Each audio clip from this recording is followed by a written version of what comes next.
Man, shout out to Beyond Beats and Culture. Welcome to another episode of Beyond Beats and Culture. I'm your host, the cultural commentator, Chase the Dark Sage, here with my co-host. T. We got another episode of Hip Hop Goodness, and today we have a special guest, someone whose music we've actually reviewed before. Go ahead and introduce yourself, Dom. Yeah, Dom Sharp from Poddy Mouth, Patreon.com, 4our's Poddy Mouth. Subscribe to our Patreon. Shout out to my boys over Beyond Beats and Culture. They are the only hip hop platform that only talk about the music. So I fuck with these niggas, man. Hey, that's what I like to hear, man. As usual, like he said, we're the most consistent hip hop show on the platform to talk about the music. And, you know, we actually, you know, we're not all about chilling with the drama, if you get what I'm saying. I always got to say that. But in today's episode, we got a few music releases to talk about. Some stuff that I love, some stuff that B is going to hate. I don't know some of the stuff that Dom is going to sit on. But also, we also have some news here about Spotify taking away botted streams. I know Nav was hurt by this one right here. Little Brother announcing their last tour, sadly. Drake becoming the first artist to hit 500 million RAAA certified units. You know, numbers talk as usual. We got music to actually talk about. Wiz Khalifa's Kush and OJ. Was this the 15-year anniversary? For Damn, bro, Dom's co-host from Potty Mouth. Yes, you are old. But for Dom's co-host from Potty Mouth, his newest EP or album, I don't know exactly what he's titling it because on Spotify his title hasn't. I think it's an album. Okay, cool. Crash Dummy, which this is my first time hearing one of 4's full projects right here. And then we got some music discussions with is albums or the album reviews themselves dead, and Drake's Nokia reference and why do people care about it. But before we get into it, make sure you do the usual YouTube stuff like and subscribe if you have not already, and check out the clips on the YouTube channel because we always have that coming up daily. Timestamps will be in the description down below, as well as our social links down there as well. But before we actually enter today's episode, how have y'all been since the last episode? Well, B, how have you been since the last episode? Dom, how have you been? Hey, I told you, bro. I'm just like off camera. I just focus on getting this house, bro. Been a lot. It's been crazy, man. I'm doing adult shit right now, bro. Yeah. You know big boy, I'm owning land. You know what I mean? God I'm a damn. homeowner. You know what I mean? That's why I'm out here. Like, I listen to Potty Mouth to stay young. You know, I was talking to my wife this morning. She said, I think you pre-midlife crisis right now. I was like, man, I don't know what to do. I need to change up. You know what I'm saying? But you know what I mean? But when I put you on the young stuff, that's crazy. I put you on the Yeats, the Ken Carson, Troy Look, look. Look, I want to hear my West Side Guns. Nah, 4 and Dumb them, man. Like they had a youth behind them. You know what I'm saying? I'm like, hey, these little niggas talking about YT, all this. I'm like, who is this? You know what I mean? I'm trying to get hip. You know what I mean? How much younger am I than you? I'm 27. I'm 31. I'm not that much younger than you. 2 years younger than me, dog. I'm not that much younger than y'all. Come on, man. Lock in. But look, this is your unkification though episode. This is you becoming an unk now, though. I'm not gonna lie. Every day I get closer to unk. I'm my only goal is to transition to unk gracefully. Because one of these days I'm not gonna be a YN. I'm gonna be like fully gray bearded and shit like that. And when that day come, I can't be out here still like you doing the same shit I was doing. But I do appreciate I'm able to like bridge the gap a little bit. You know what I'm saying? Because I feel like millennials were supposed to like y'all niggas supposed to do that. Y'all didn't bridge the gap at all. We trying to. That's the crazy part. We're trying to because we love the Playboy Carters. We love the Nas's. Playboy Carters is a millennial. Yeah, he is. He like our age, bro. We had a podcast back in the day. I love Yeet. So hey, like where's that? What 2018, 2019? We used to part about music, all type of pop culture, but we was too wild, bro. We was how y'all used to be. We was on that type of time, but we was we haven't done the what do y'all call it, the pre-FD snap? We haven't done that yet. We ain't got It's still out there. It's still out there, but nobody ain't gonna find it. It's underground. Oh no, we snapped that shit. We had to get that shit out of here. Yo, FD told us, he was like, don't make me regret co-signing y'all. And I was like, well, I'm taking that serious. Taking that serious. You know what I mean? It's my biggest co-sign on YouTube. He about to hit 1 million subscribers. I'm like, I can't lose that. I can't lose that co-sign. It's a resource for me at any moment. If I'm like, yo, FD, can you want to come on in a few weeks? He'd be like, yeah, sure. I can't lose that. I can't lose Facts. that. That is dope. Yeah. Plus, that's dope, bro. It's put up in Culture United that one episode too. So I mean, he shot them out a lot, bro. Because I be tuned in. I don't watch it. I just seen that one clip and I don't know who put it up, but I saw someone put it up. I'm like, oh, that's nice. I'm the guy in the comments making everybody mad because I'm like, bro, y'all some stands, bro. Y'all got. I be seeing you in the comments of this Culture United. The last one was awful. I didn't cover it on my channel. Did y'all cover it over here? I don't know if I saw it. Did y'all cover it? Nah, we didn't really cover it. Like we don't talk about Culture United. I talked about a little bit of the stuff they did because, like, bro, I don't care. I've been saying names like chilling with Moni and all them, bro. This girl say something like, "Oh, he not a savior," then continue to say some savior type shit. Like I he will say saved East Gunplay and all this. I'm like, man, y'all gotta stop it, bro. that chilling. I'm not gonna that was one of the worst pods I've ever heard in my life because it was dead ass just stands not realizing they stands. It was the biggest echo chamber of all time, and like it's bad when the melon is the voice of reason. Like I don't fuck with Anthony Fantano. I truly don't. But it's bad when I'm listening to him like, yo, he's the voice of reason today. Like, how did y'all allow this to happen? And Justin Hunt is shout out to Company Man, one of the worst moderators of all time because he just letting this shit happen. He let him cook. He let him cook. Like, but also I get it though. The thing about that side of hip hop YouTube, not to kick nobody back in, but I've said it on my channel too. I don't think any of them actually care about the music, which is why I rock with y'all. I think all those people care about AdSense. They care about feed it into Stan Wars, and because they know that's how you gain an audience. But I think that's detrimental to like hip hop media as a whole, right? A lot of what hip hop media for the last 5 years, like pre the beef, was hip hop media reacting to hip hop media. It was academics reacting to Joe Budden. Joe Budden reacted to academics. Elliot reacting to them. It was hip hop media reacting to hip hop media, and now hip hop media I found a new grift. They only wanted to talk about a beef that happened a year ago between two 4-year artists. When I keep saying there's new music coming out every day, there's good stuff dropping all the time, but in their mind, the audience don't want that. I always say the audience don't know what they want. YouTube audience are fickle. Like, because if they knew what they want, they would make it. Right. They would make it. See, man. See, dumb like he's He's like a young, wise little nigga or something. You know what I mean? Yeah, but B, you know I've been saying the same thing Dom's been saying since last year. I'm like, yo, yeah, you have. This fandom is getting crazy. I'm like, there's new music coming out all the time. There's new things to talk about. Let's move on. There's always new stuff to talk about. Before we start, but like, I've been getting to the point B. I've been like, bruh, I'm just sick of seeing all the Kendrick and stuff. I'm like, what are we gonna talk about? And then sometimes I have to put a Drake conversation there just to get some type of traction, Drake or Kendrick. But bro, the shit moved on, bro. They don't care about reviews no more. They don't care. I think you got to be more out there with the titles. We can talk about that later. Yeah. But besides all that, what have y'all been jamming since the last episode? Yeah, go ahead. I go. I'm bringing on my list. I jammed some. So look, I ain't jammed much when it comes to like an album, but I jammed a few tracks. But what I listened to, bro, I had some OJ Juiceman, you know what I mean? Bro, it's been a minute. Like my sister, bro, I got a sister, she's in college, she's young, she just turned 20. She don't know none of this stuff, bro. Like I played some So Far Gone. She was like, what's this? I'm like, she never heard this? Bro, and I'm hurt. So every time she get in the car with me, bro, I play like some from the early 2010s. And like just to be like, she'd be like, dang, I never heard this before. Blah, blah, blah. Bro, she was talking about what are you looking like? Why you make that face, B? Because remember when he re-released this? This was when I was in college. Yeah. Remember when he re-released it on streaming? So it wasn't like bro, a big thing when he re-released it? Bro, my sister, nah, bro. Not her, bro. Is she a later Drake fan? Because that would make a lot of sense. Yeah, she more later. She loved like sexy songs for you and all that. That's what she did. How old is she? Okay. She 20. So her Drake album would be Sexy Songs for You. I got a theory that however you are at 20 years old, whatever album that comes out for that year is your Drake album. Yeah. For me, that would have been more life, really. And but also around that time, you dropping a lot. So I got Views and I got More Life within like 7 months of each other. Those are like my two go-tos. I love More Life more than I do not rock with Views like that at all. I'm not here for view slander today. I'm not here for view slander. See, I came around. I slandered it last week. I came around with Views. So. Hey, I'm with it. I'm gonna get into. I know y'all saw my boy Brendan tweet about Views, niggas. He was saying Brendan Spiegel on Twitter. Yeah. Shout out my boy Brendan. White boy Brendan. Right? Brendan is trying to get everybody to come around on Views, as he should. It's a great album. He got me to come around. I shouted him out in the video. It's bloated. It's too bloated, bro. Every Drake album is bloated. Every single one of them. Nah. Whoa. What you mean? That was bloated in a bad way. Nothing was the same. Nothing was the same as his only like cohesive short album.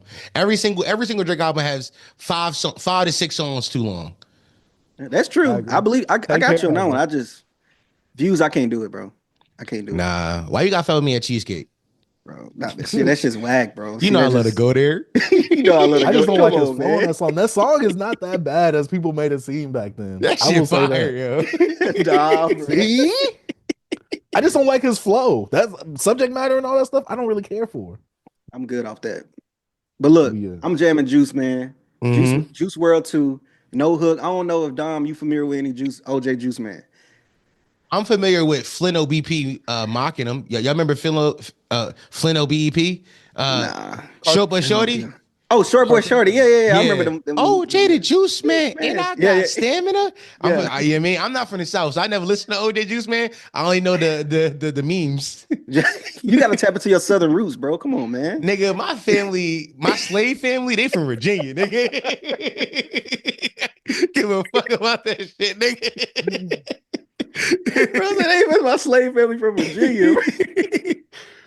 But nah, bro, OJ, bro, like all this stuff, bro, I ain't listened to it in years, but it's so predictable. It could be stuff I ain't remember, but the lines is just ABC, but it's just hard. Zaytoven beats. He got some Corey Moe production on this joint. If you don't know who Corey Moe is, he from Houston as well. So it's like it's a little southern thing, you know what I mean? Y'all like to call us a little slow down here, you know what I mean? But but bro, look, we like it all, bro. And plus we from Texas, so it's like Texas, like we in the middle. Some people like don't like to say we the South. We got our own little culture, but we Southern. You know what I mean? So we listen to everything. But like OJ Juice Man, bro, come on, Peak, Gucci. What was they group? Can't think of it right now. Brick Squad. Yeah, Brick Brick Squad. Squad. Like all that, bro. Come on, man. Like it just was a Waka time, Flocka. right? All that. And So Frenchie. me listening to it just brought me back to those times, bro. Being in like in my dad Oldsmobile and all that, bro. Like Yeah, to your youth. When spree you were wheels. young. Yeah, bro, spree wheels on the vehicle. You know what I mean? Selling little dime bags, nickel bags, stuff like that. Yeah. I just Hey, hold bro. on, Chase. I just peep both of us got yellow hats on. That's kind of Yeah, crazy. bro. Yeah, that Hey, is crazy. That's because we're still the young ones. We're still in our 20s. I'm just saying, you know what I'm saying? Hold up, bro. It's crazy. My son. Look, he said the Oldsmobile. He talking about the Flintstone car where you got to put the feet. That's what the car he talking about. Hey, bro, the Oldsmobile, the Delta 88, bro. Come on, man. That the 88. Got it. Heard you. Hold up. Now I'm old, but look, Dom. Hey, y'all not too much older than me. Now look, I'm getting the old jokes. Yeah, That's crazy. I how mean, they it flip happened on you. fast. I ain't gonna lie, it happened fast. It's crazy how they flipped up. Like that's Yeah, crazy. I mean, that's what happened because you start talking that old shit. I was trying to defend you.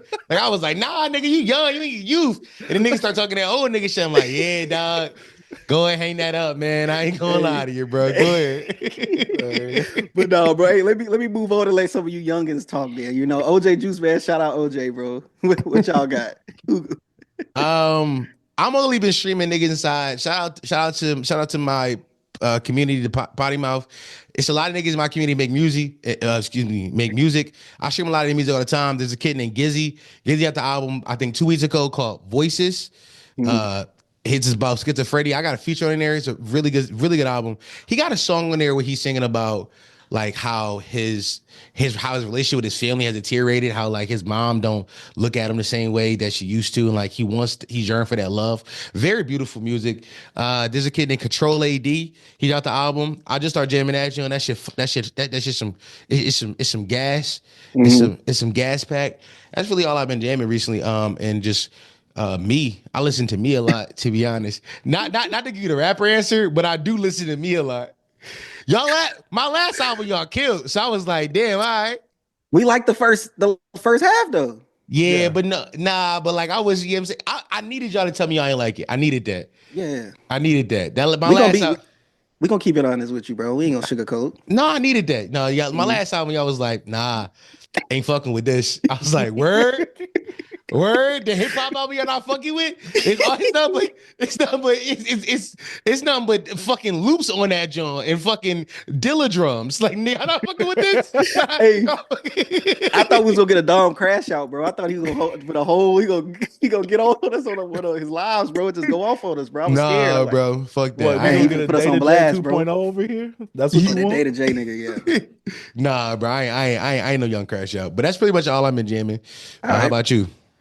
For me, I jammed the Chamillionaires 2005 because if you guys have been following the channel, I've been making a 20-year listening to anniversary Chamillionaire, video bro. for all the the Houston albums that came out in 2005.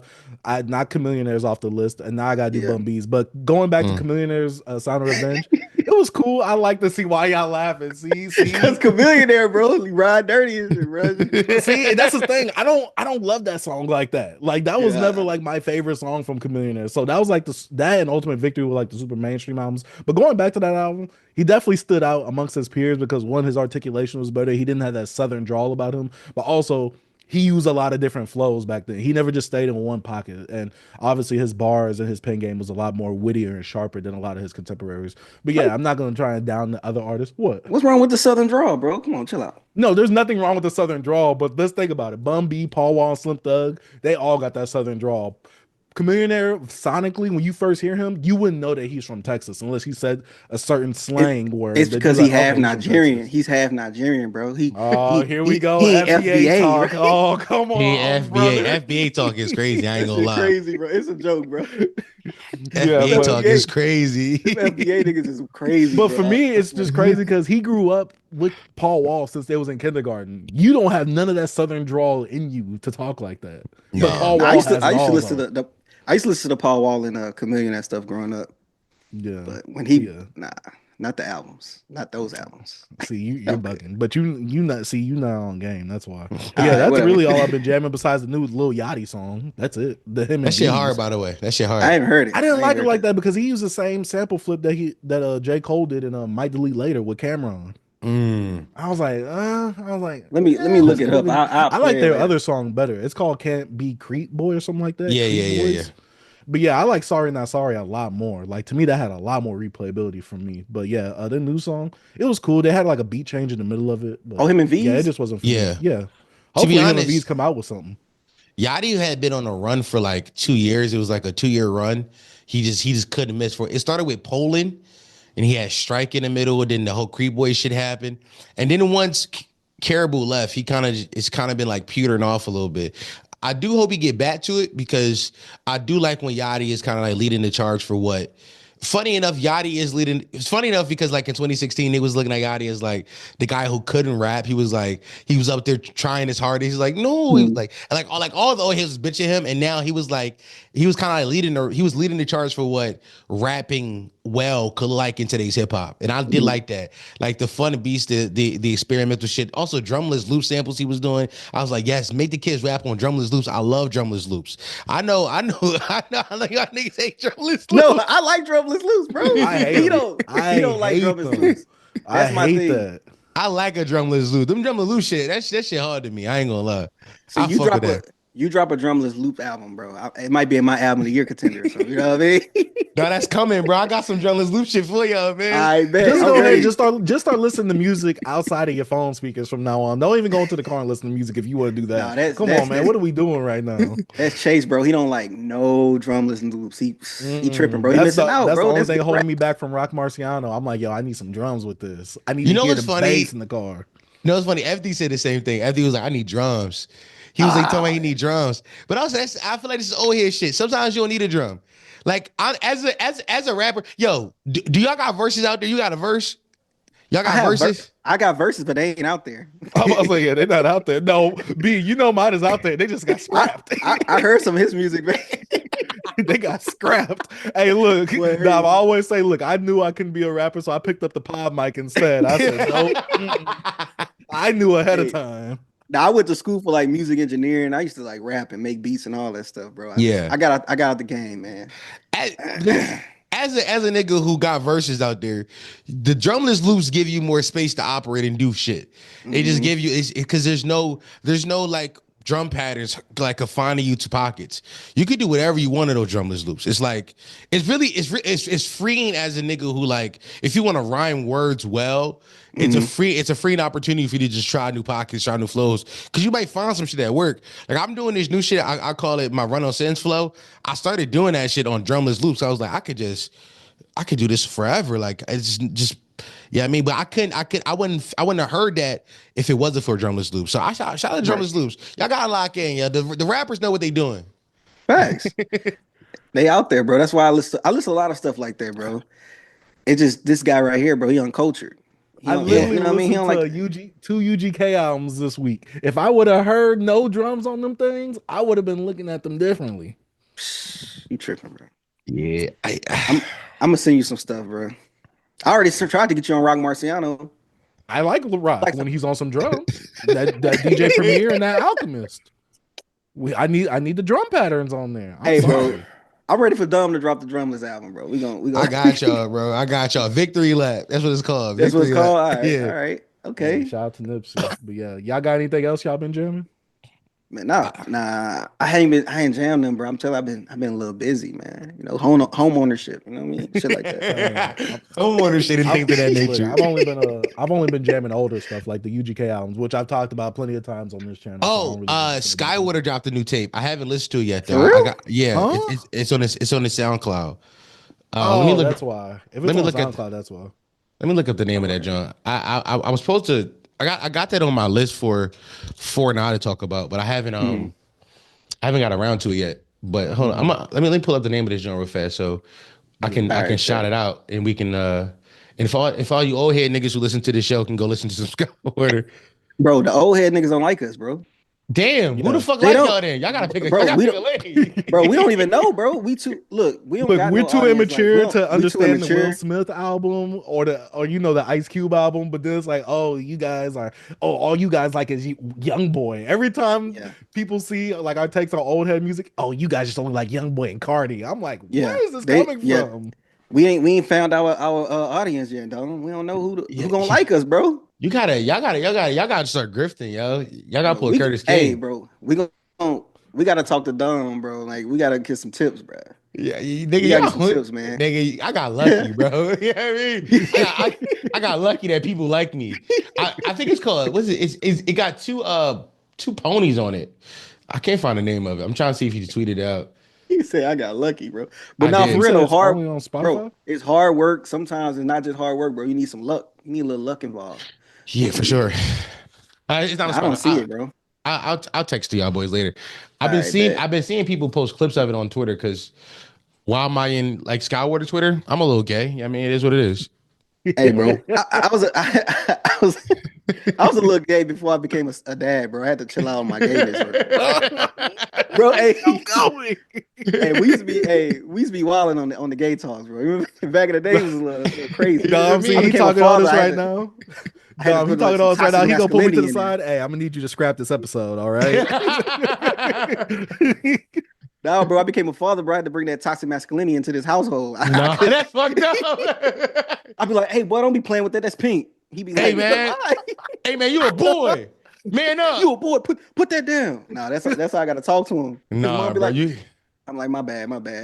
That's that toxic fatherhood just came out of me, bro. No, you can't do that, bro. You can't do that, bro. I've been trying to kill it. I can't find it. I'm on YouTube right now. I think he dropped videos for all of them. I think that the first song on it is called Cash App. Or maybe it's called Pink Print too. Is that what it's called? Let me look. It is. I haven't heard of this. I haven't heard nobody talking about this at all. It's called the only Pink person I hear them 2. talking about is Two Hollis. That's the only kid I hear talked about right now. Let's that Two Hollis kid. I'm not on his wave, yo. I'm not fucking with that white boy. I'm not gonna lie. It's better white boys outside right now. Give me Ian and give me Netspin. Oh yeah, that's one thing y'all probably got to talk about, bro. Because he don't like Ian, and I know Ian your favorite white boy, right? Mm-hmm. Ian my favorite white boy. What? Ian my favorite white boy. I'm not gonna lie. We can debate that right now. Come on, let's do it. I love derailing podcasts. One of my favorite things to do is go on podcasts that have clear structure and derail them. That's about okay. What about Ian? Come on. What? I don't get the love for Ian. I don't. I'm sorry. Okay. Tell me why. He just comes off as an emulated version, and I get it. A lot of people take inspiration from other artists, but he comes off like he's. What do the young people say now? He's reheating the nachos, and he's literally taking their exact nachos, reheating them, not adding no type of spice, adding no type of flavor, no type of charisma. He's just reheating them. He's looking at how they chew the nachos, and he's trying to eat it just like them. But it just lacks the personality, the charisma. He lacks everything to make it good. Okay, I think that comes to a matter of opinion because in my opinion, I think the appeal to me of Ian is that number one, I didn't go to college, but I used to be on college campuses, so you know what that means. As a person who freaking the campuses who didn't go there, I went to a lot of parties and shit like that. And those white boys on those campuses, let me tell you what they love. They love that Gucci sound. They love that Gizzy sound. They love that kind of trap sound. So Ian doing that is just like that's what white boys love. Like Waka Flocka made a career off white boys like Ian. So he's just reheating and repackaging those same nachos to his people. That's a sound that most of us in hip hop left in 2009. Most of us left that kind of grimy Zaytoven sound in 2009. Now it's kind of making a comeback, but only like in small sample sizes. So I like that he does it. Also, I think the appeal of Ian is that he is corny.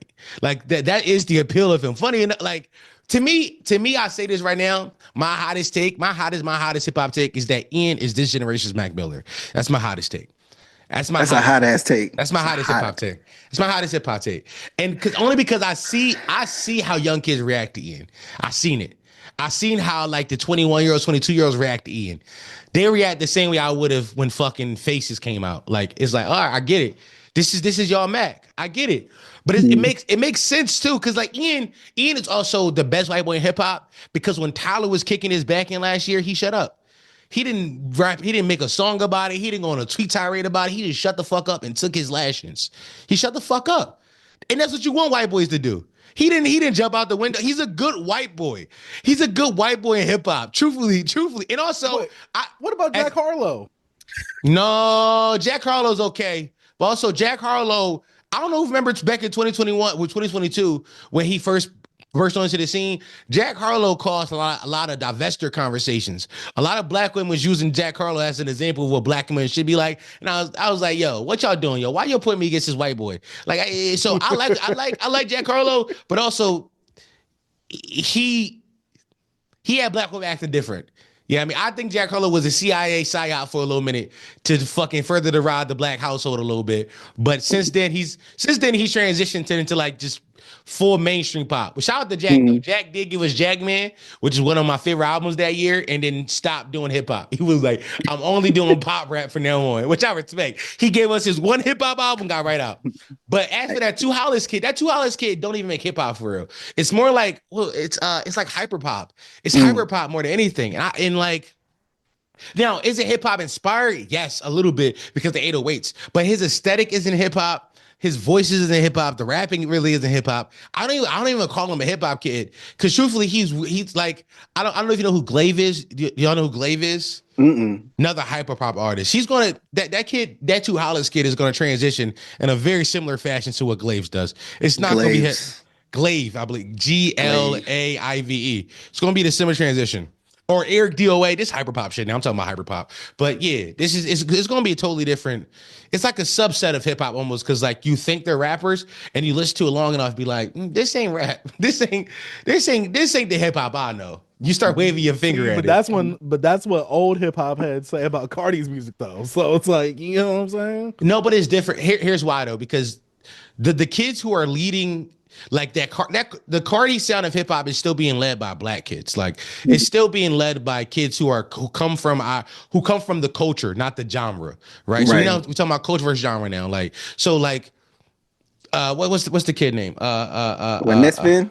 Not Netspin. I'm talking about black kid now. Ken Carson. Black kid. Okay. Ken Carson and all those guys. They still come from the culture of hip hop. So while they are pushing the genres to its bounds, it's still hip hop inside the DNA. But that fucking Two Hollis kid don't come from the culture.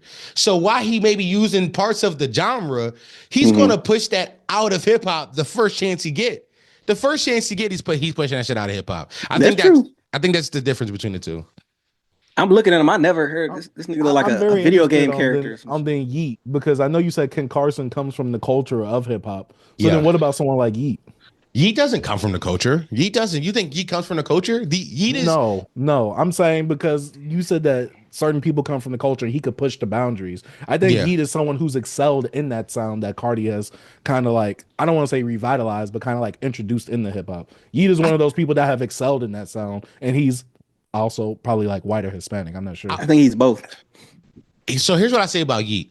I think when you go back to was that 21 when Yeet first came on the scene, we're like, here's the bell. All that shit was very much it was a lineage of what Cardi did, a whole lot of Red, and what Cardi, and also a lot of what Young Thug did pocket wise. His latest album, when he was like, what's it called, 2099 or whatever, that whole futuristic shit, he's pushing.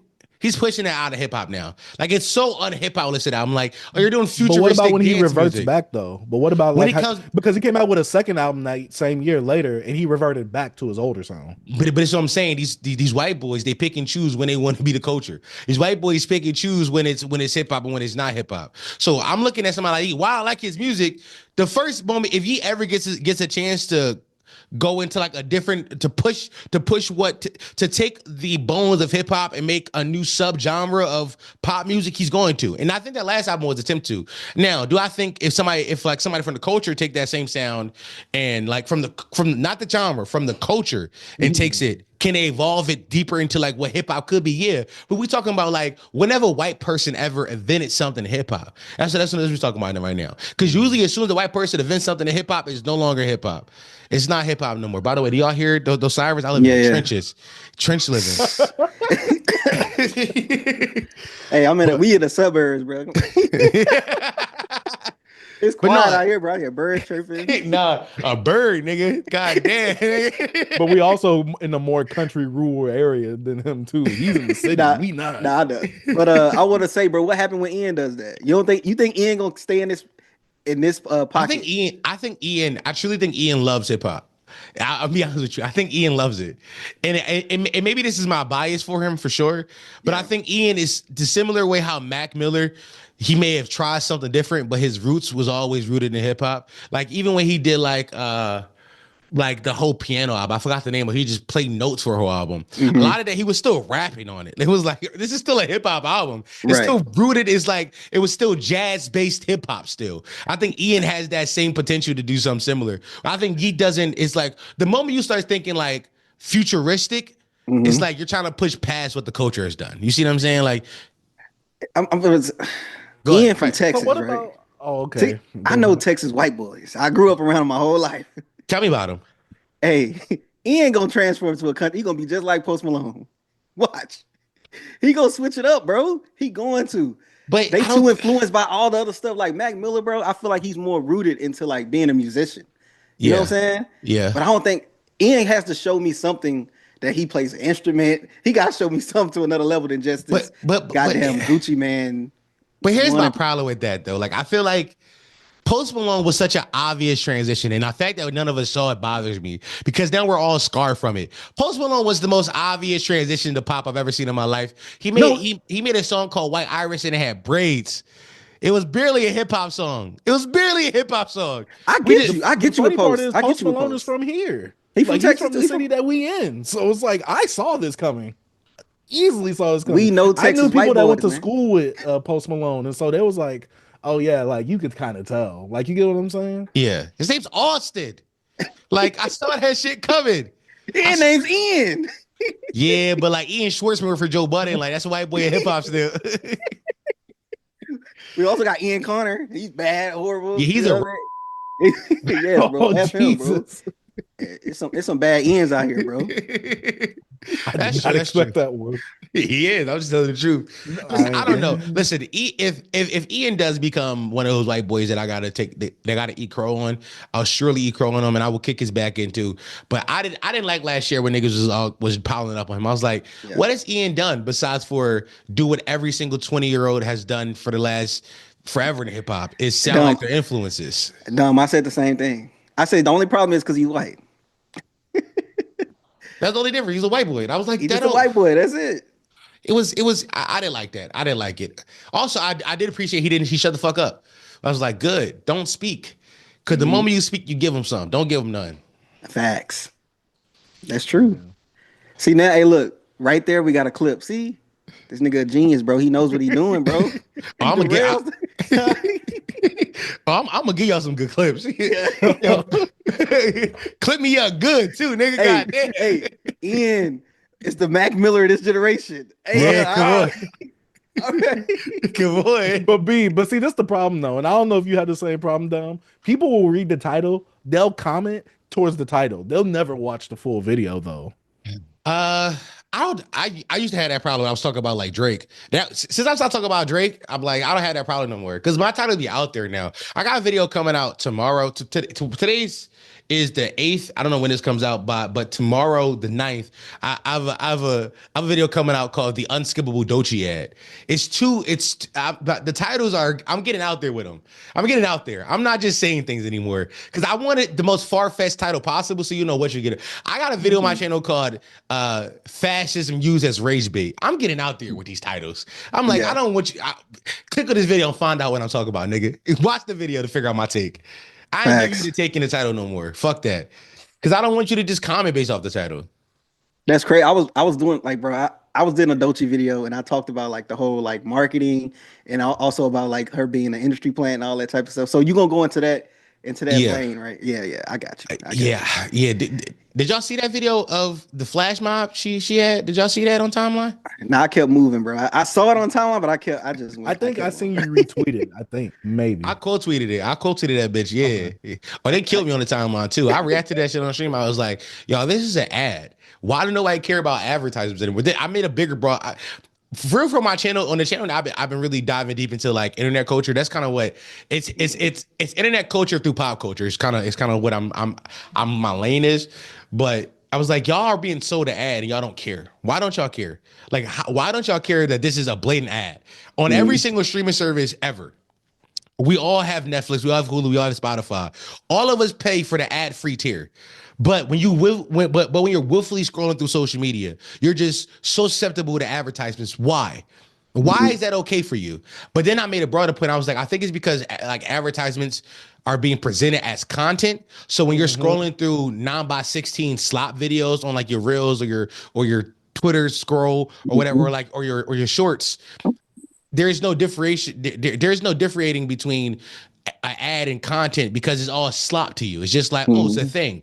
But I'm like, this is the problem. Like you got to use your brain to when you use the internet. You can't just turn it off because then you're just being indoctrinated with information constantly. Like I get passive scrolling, but the internet is a tool. It's not a part of you. Yeah. That's crazy. That's what I was saying in my video. I didn't edit it, bro. I've been out the loop. But like I was saying how nothing is organic anymore, bro. Like people like, oh, I want this organic grow. I'm like, bro, it ain't organic, bro. All this stuff is marketed to us, bro. It's just, but the thing is, shit can be organic or not even. I know I'm fine with manufactured organicness. Like I'm fine. Here's what I'm fine with. I'm fine with fruit from a major corporation. Mm-hmm. You understand what I'm saying? It's still healthy, but it's from a corporation. Like, how are you selling it to me? Like, what's like? Because don't give me candy and tell me it's fruit. Like, I'm tasting this. I'm like, this is hella sugar. These are unnatural sugars I'm tasting. Well, if you give me a fruit, I'm like, oh no, this is an orange. This is definitely an orange.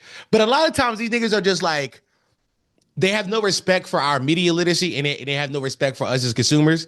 So just being like, yeah, we're going to shove it in your throat and you're not going to care. But also because they rely on our biases when it comes to identity politics. And Doechii is a clear example of this. As much as I love Doechii, it's clear that she has a built-in mulligan of her being a dark-skinned black woman. And because of that, you can't critique her as you would anybody else. But I'm like, I got a point to that. I said the same because last year I said, a whole bunch of people last year, JT should be bigger. JT has the image like a Nicki Minaj. Why is she not bigger? But then it's like Doechii blows up. But obviously JT fits that mold of dark-skinned woman who isn't like, I guess, fitting the norm of what a stereotypical rapper would look like. Like she was kind of like very creative, unique looking with her image. But people would just like, they wouldn't dismiss JT, but they'd be like, why is she not bigger? But it was like Doechii got bigger. So it was like, all right, so the music is just bad over there in that side, is what y'all are saying now. You get what I'm saying? Yeah, JT, I like JT, but JT's not as talented as Doechii. That's what it comes down to.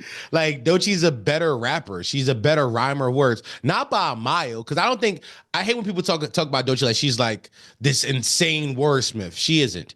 She is above average, 1,000%, but she's not this like, I'm like blown away by her like Kai or some shit like that. She's not that. Yeah. But I do think that when like somebody's image and how they present is very important to how we receive the music. Because when we initially got JT, we got her as a city girl. It was like Miami hood shit. And then randomly she tried to transition to like this alt aesthetic girl thing, but she still had all the makings of the hood girl aesthetic, like the BBL and all that. I'm like, well, that doesn't work. But Doechii does fit that aesthetic more like cleanly, even though she got a skinny BBL. And like she's talked about this. She has like a skinny BBL, but like because she's thin, she's thin frame, she wears glasses, she has braids. A lot of that fits the aesthetic of what the average woman looks like more than a JT.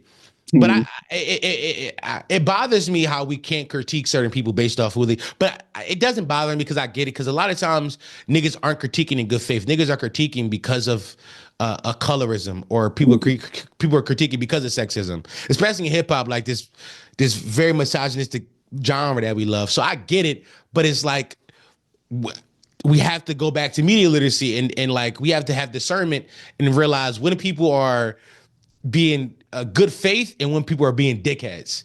Yeah, I saw, before we go off Doechii, bro, I saw like six artists from like Florida, and they had Doechii in there. And it was like, who the best? Yeah, like Rick Ross, Blase, and like some other Florida artists. They said Doechii is the best. I'm like, Doechii is a better rapper than Rick Ross?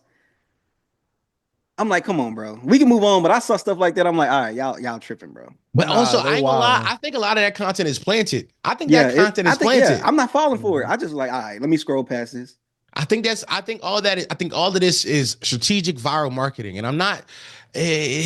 Stop giving me candy. Stop giving me candy. Is telling me it's sugar, my nigga. Yeah. Give me an orange. Present me an orange, my nigga. By the way, I think Ian was an orange. That's why I like when niggas kicking Ian back in.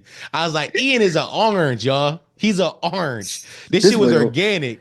All right, bro. All right, we gonna see. Saw it happen. Marshawn Lynch was a hit on TikTok, and then it bubbled. It took like 4 months for it to really blow over. I saw him do meme page promotion. It was organic. Yeah, I mean, shout out to my white boys. Shout out to Doechii too. Shout out to everybody, besides Curtis King. Oh my god. Man, come on, man. Slim off Curtis, bro. Let him make it, bro. Now that nigga blocked me, yo. I'm the only one not blocked, bro. He blocked both of y'all. That's because we be saying the truth over here. That's why, god dang it. Curtis King helped me make beats, bro. Come on, man. I used to be on them. I used to be up on YouTube. You know I did too. He told me how DIY. I taught me how to mix. DIY. You taught me how to mix. And then he started ratting on niggas, and I was like, "Yeah, all right, that ain't hip hop, my nigga. What we doing, yo? Hey, what's the dirt? You know what? Yeah, I mean, listen, what's the dirt is a crash out white boy. Y'all can clip this too. I'm giving y'all clips. I'm giving y'all clips, man. What's the dirt is a crash out white boy. He's one of the biggest crash out white boys in YouTube history. That nigga do not know when to shut the fuck up, and that's his problem. His problem is everybody who knows of Poddy Mouth knows that Dirt and I are friends. I be telling him like, yo, you gotta chill. But also, that nigga is crazy. Like when he be on the timeline like I'm bipolar, he's not making that shit up. That nigga is bipolar. Like, and as somebody who also deal with mental health issues, I understand how hard it is to control yourself in situations. Mm-hmm. But also, I will say this about the landscape of hip-hop YouTube. Another nigga I don't like. I'm getting all my ops off over here. I do it, bro. We like that. Come on. That nigga deleted. Oh, that nigga, same. Me, yeah, we connecting right now. That nigga deleted. Go out his way to make videos about Dirt, because the most recent one he made, it was like nigga was saying that Dirt made a fake channel to troll him about the other nigga who name was Redacted, and they were saying Dirt thought Redacted and deleted with the same person. Mm-hmm. I called Matt, but that day I was like, dog, did you do this? Like, keep it a buck with me. He was like, yo, Dom, I swear to God, I didn't do it. I said, what day are they saying it happened? It's like March 16th. I scrolled back. He and I was talking that day. I know Matt. Matt couldn't keep that a secret. He would have told me he did that shit. I was like, no, you didn't do it. I believe you. It wasn't you. White boys. He wasn't the white boy. You know white boy. You know white boys can't keep secrets. No, they can't, bro. I know, bro. He don't rock with them Curtis King, all of them. He wanna take them down, bro. Yeah, but I keep telling him he got to leave that shit alone, though. To be honest, I think that hip hop YouTube is in this, like I said earlier, like hip hop YouTube is a weird space where they're desperately trying to hang on to the cheat that is the Drake versus Kendrick beef. So whenever they get a chance to make a video that is kind of related, they will. Like Curtis King made one, Deleted made one, and both of those guys made one because Company Man made one. And they saw what they did for Company Man's channel. No respect to Company Man, but that channel was dying. That was a dying channel with 300 subscribers. We all saw it. All of us are on YouTube often. We all know what a dying channel looks like. That was a dying channel. It was. And then he dissed Matt. He did the 27 N-words, which is fire bar.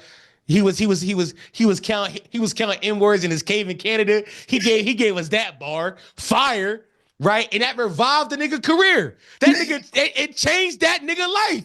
It changed that fuck nigga life. Yeah, I mean, real shit. It changed his life. And I'm not even mad at nobody for kicking that boy back in. I ain't gonna lie, Matt is a white boy. Kick his back in as much as y'all want, but stop making lies about him. It's real shit y'all can kick his back in for. He's white. Just leave it there. Leave it there. I was in those comments. Do you remember what I told what's the dirt, bro? And then people just start going at me, talking I'm a coon, I'm this, I'm that. I'm like, bro, I'm just telling him to get out of this, bro. Do not talk to these people. It's not gonna work. By the way, they're going when y'all clip this out, y'all have a bunch of Culture United fans calling me a coon. I know y'all is. I'm you from the suburbs. Your first girlfriend was white. You got several white bodies on your body. Matter of fact, your mom is white. You're biracial. Or matter of fact, you're white. Don't call me no fucking coon. I got 4 black grandparents. Every woman I've ever slept with is black. I hire black people. I'm black. I'm not one of Matt is the first white boy I've ever met in my life.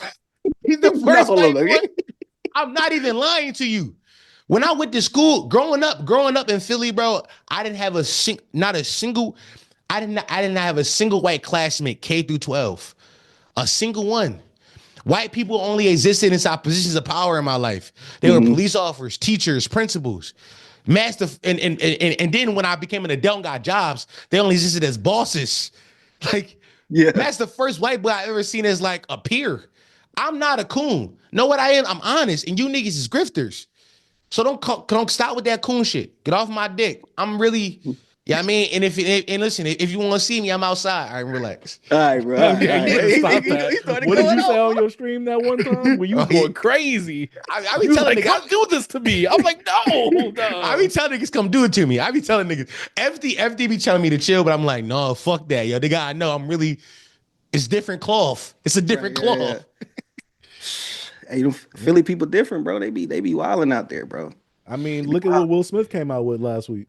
It was good raps, though. Don't do that. It was good raps. Don't you do listened to the album, though, right? I did. I listened to some of it. I was like, no, these good OG raps. Lobby Dobby. He likes the potty. Yeah, it was dun-dun-dun. Big Willie. It was, I was like, oh yeah, Big Willie got it. Am I jamming that? No. But I tell you what, it was a thorough listen. I was like, no, I was like, Granddad got it. Pop got it still. He said, I didn't come by myself. I came with somebody. I'm like, me and Jeff or so. First of all, yo, the nigga did a lyrical lemonade freestyle. I see your unc trying to sell 100,000. Yo, what's up? Bro, I was dying, bro. I said I like that freestyle. I like it. It wasn't good. Though. It was good rap. I like it. I like it though. I heard everything he said, you know, and his enunciation was good. Like the bars was trash. Yo, that's the hate. That's the hate right there. No, but the pen was there though. The way he was saying was ass, but the pocket. Yeah. I would listen to words. I listen to pockets, and Kato's like, no, he still got it. He needs a better writer. He just need a better writer. They said like Ludacris wrote that shit, yo. He needs to get that. Hey, wait. We're not about to disrespect Ludacris on this show now. It did say Luda wrote that shit, yo. It did though. No, it did. It did say like Luda wrote. I said on Twitter because I think Ice from Joe Budden podcast said that. I said, but Ludacris would have had better delivery and a better like charisma on the mic if he was saying that stuff. Luda would have been like Luda. He would have go. He would have told you about the Fast Five from here. That's what he would have told you. Come on, dog. Like, why are we doing this? Luda's a goat. Nah, he is. No disrespect to Luda. No disrespect, bro. You want Fuck to get into Curtis the King though. All right, let me run through the news real quick and see if you Good. guys are hyped for anything. Music releases and announcements. Let's get into the news section of the show right here. Exhibit dropping the album Kingmaker. B, I know you're really excited for this one. May ICC? 16th. Now you being disrespectful, bro. No respect to Pimp My Ride Exhibit, but I don't listen to Exhibit. He dope though. He got some dope rhymes out there.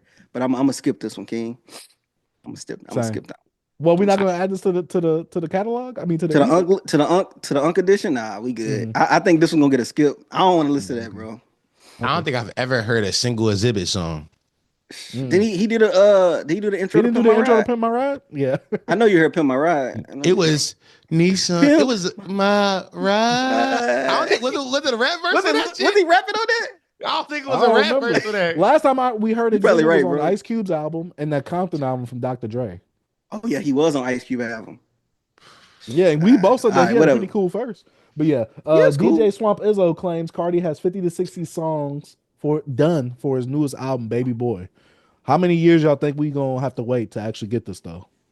I'm good off of it. I got 30 songs from Cardi. I ain't went back to the album, but You want to have a bigger conversation? I give y'all some more. Cardi went Go ahead. five for he went Go 5 for spit. 30 on the album. He was shooting a tour date. He went 5 for 30. Nigga shot a tour date on the album, yo. 5 for 30 is crazy, bro. He went For real? 5 for 30. That shit was ass. It was a 30 pack of ass. I say 15, bro. 15 for 15. I mean 15 for 30. 15. So you saying 50% of the album some doo-doo and some DDG is what you telling me? Yeah. Nah, bro. That's what I'm saying, bro. Listen, my biggest pet peeve with the album, and I haven't talked about this publicly yet because I ain't want to get killed, but it's y'all platform. Get y'all niggas killed. We don't care, bro. Well, I don't know about B. I just don't care. I don't be caring. Here's my biggest gripe. If you look at Cardi's discography, if you look at it, it's self-titled, Dilate, Whole Lotta Red, and Now Music. Those first three, every single one, he pushed the boundaries a little bit. Every single one, there was like an improvement on the last one. This one felt more stale than the other three, as in like it felt like reheated nachos of what he did well on A Whole Lotta Red, and just like a bunch of throwaways from the rollout he was doing last year. In my opinion, like I thought we were gonna get like this totally new sound, or maybe like a much more of a throwback sonically to like 2010s, early 2000s, like Atlanta trap. I didn't get that a lot. Now the Swamp Izzo effect could trick you into thinking that, but a lot of those beats were just like in your face, as the kids call it, ear. It was ear, and I'm like, this is my thing. And then the songs that weren't were just rap caviar slop. Like Future phoned in some verses. That Uzi verse was all over the place. That should have been a bigger moment. Niggas been waiting for a Uzi Cardi feature for what, 7 years now. That should have been a bigger moment. That shit came and went. It was slop. It was a bunch of slop. And then the one song that I thought could really go, which was the one with The Weeknd on it, right? I like read that a lot. That's a banger. That's a banger. I come to find out it's AI. So like the song that I thought unconfirmed. I thought that was unconfirmed. nobody's unconfirmed it. That's some good AI though. No, it's great AI. It's great AI. But like anybody can get a voice model with $1 million. If you got $1 million, you can get a voice model. Yeah, I mean, it is what it is. Yeah. So to me, it's like everything I would have liked about this album is immediately casted aside because of unethical allegations. And then on top of that, it's too long of a listen for me to actually digest if it's good or not. Yeah. I mean, my biggest problem with mainstream hip hop, period, is the length of the albums. Y'all remember back in, what was that, 2019 or 18, when Kanye did the 7 albums? Everybody was getting 7 albums. Yeah. I was like, yo, Kanye figured it out. He's a now. You know what I mean? But that figured it out. He figured it out for a second. I was like, yo, 7 albums is 7's, to me, the sweet spot is about that 7 to about 12 range. Yeah. If you can't get it done in 7 to 12, keep working. Right. Keep working on the album. Because anything more than that, usually you're just throwing on songs hoping to appease the fan base, right? I do feel like another problem is because he waited so long, he had to live up to the expectations, right? He had what, 5 that came out, Whole Lot Red came out 2020. He had 5 years of expectations to live up to. So he had to live up to like niggas being like, it got to be a masterpiece. He called it IN music. He had to live up to it. So instead of like creating the best possible album, he just said, I'm going to flood the marketplace and whatever y'all want, those are the songs y'all got. But now it's, oh my bad. But I just want to say now it's up to his babies, like his little babies, to push the genre now. Because I don't think he got it no more, bro. And that's the point. I think he lost it. He lost it. He waited too long. He lost it. What? Good, what, B? He's finna be by B. He's getting older. He is getting older, but we're not just gonna say he lost it off of this album right now. Like, come on, what we doing right now? He lost what? Bro, I haven't went back to the album like that, B. I'm like, I re-listened to it after we reviewed it, and I'm like, all right, bro. But you don't like a whole lot of Red either, correct? It's cool. I'm a Dalit guy. That's what I exactly. Like. This was more of Whole Lot of Red, dope, though. But also just regular Southern trap stuff, though.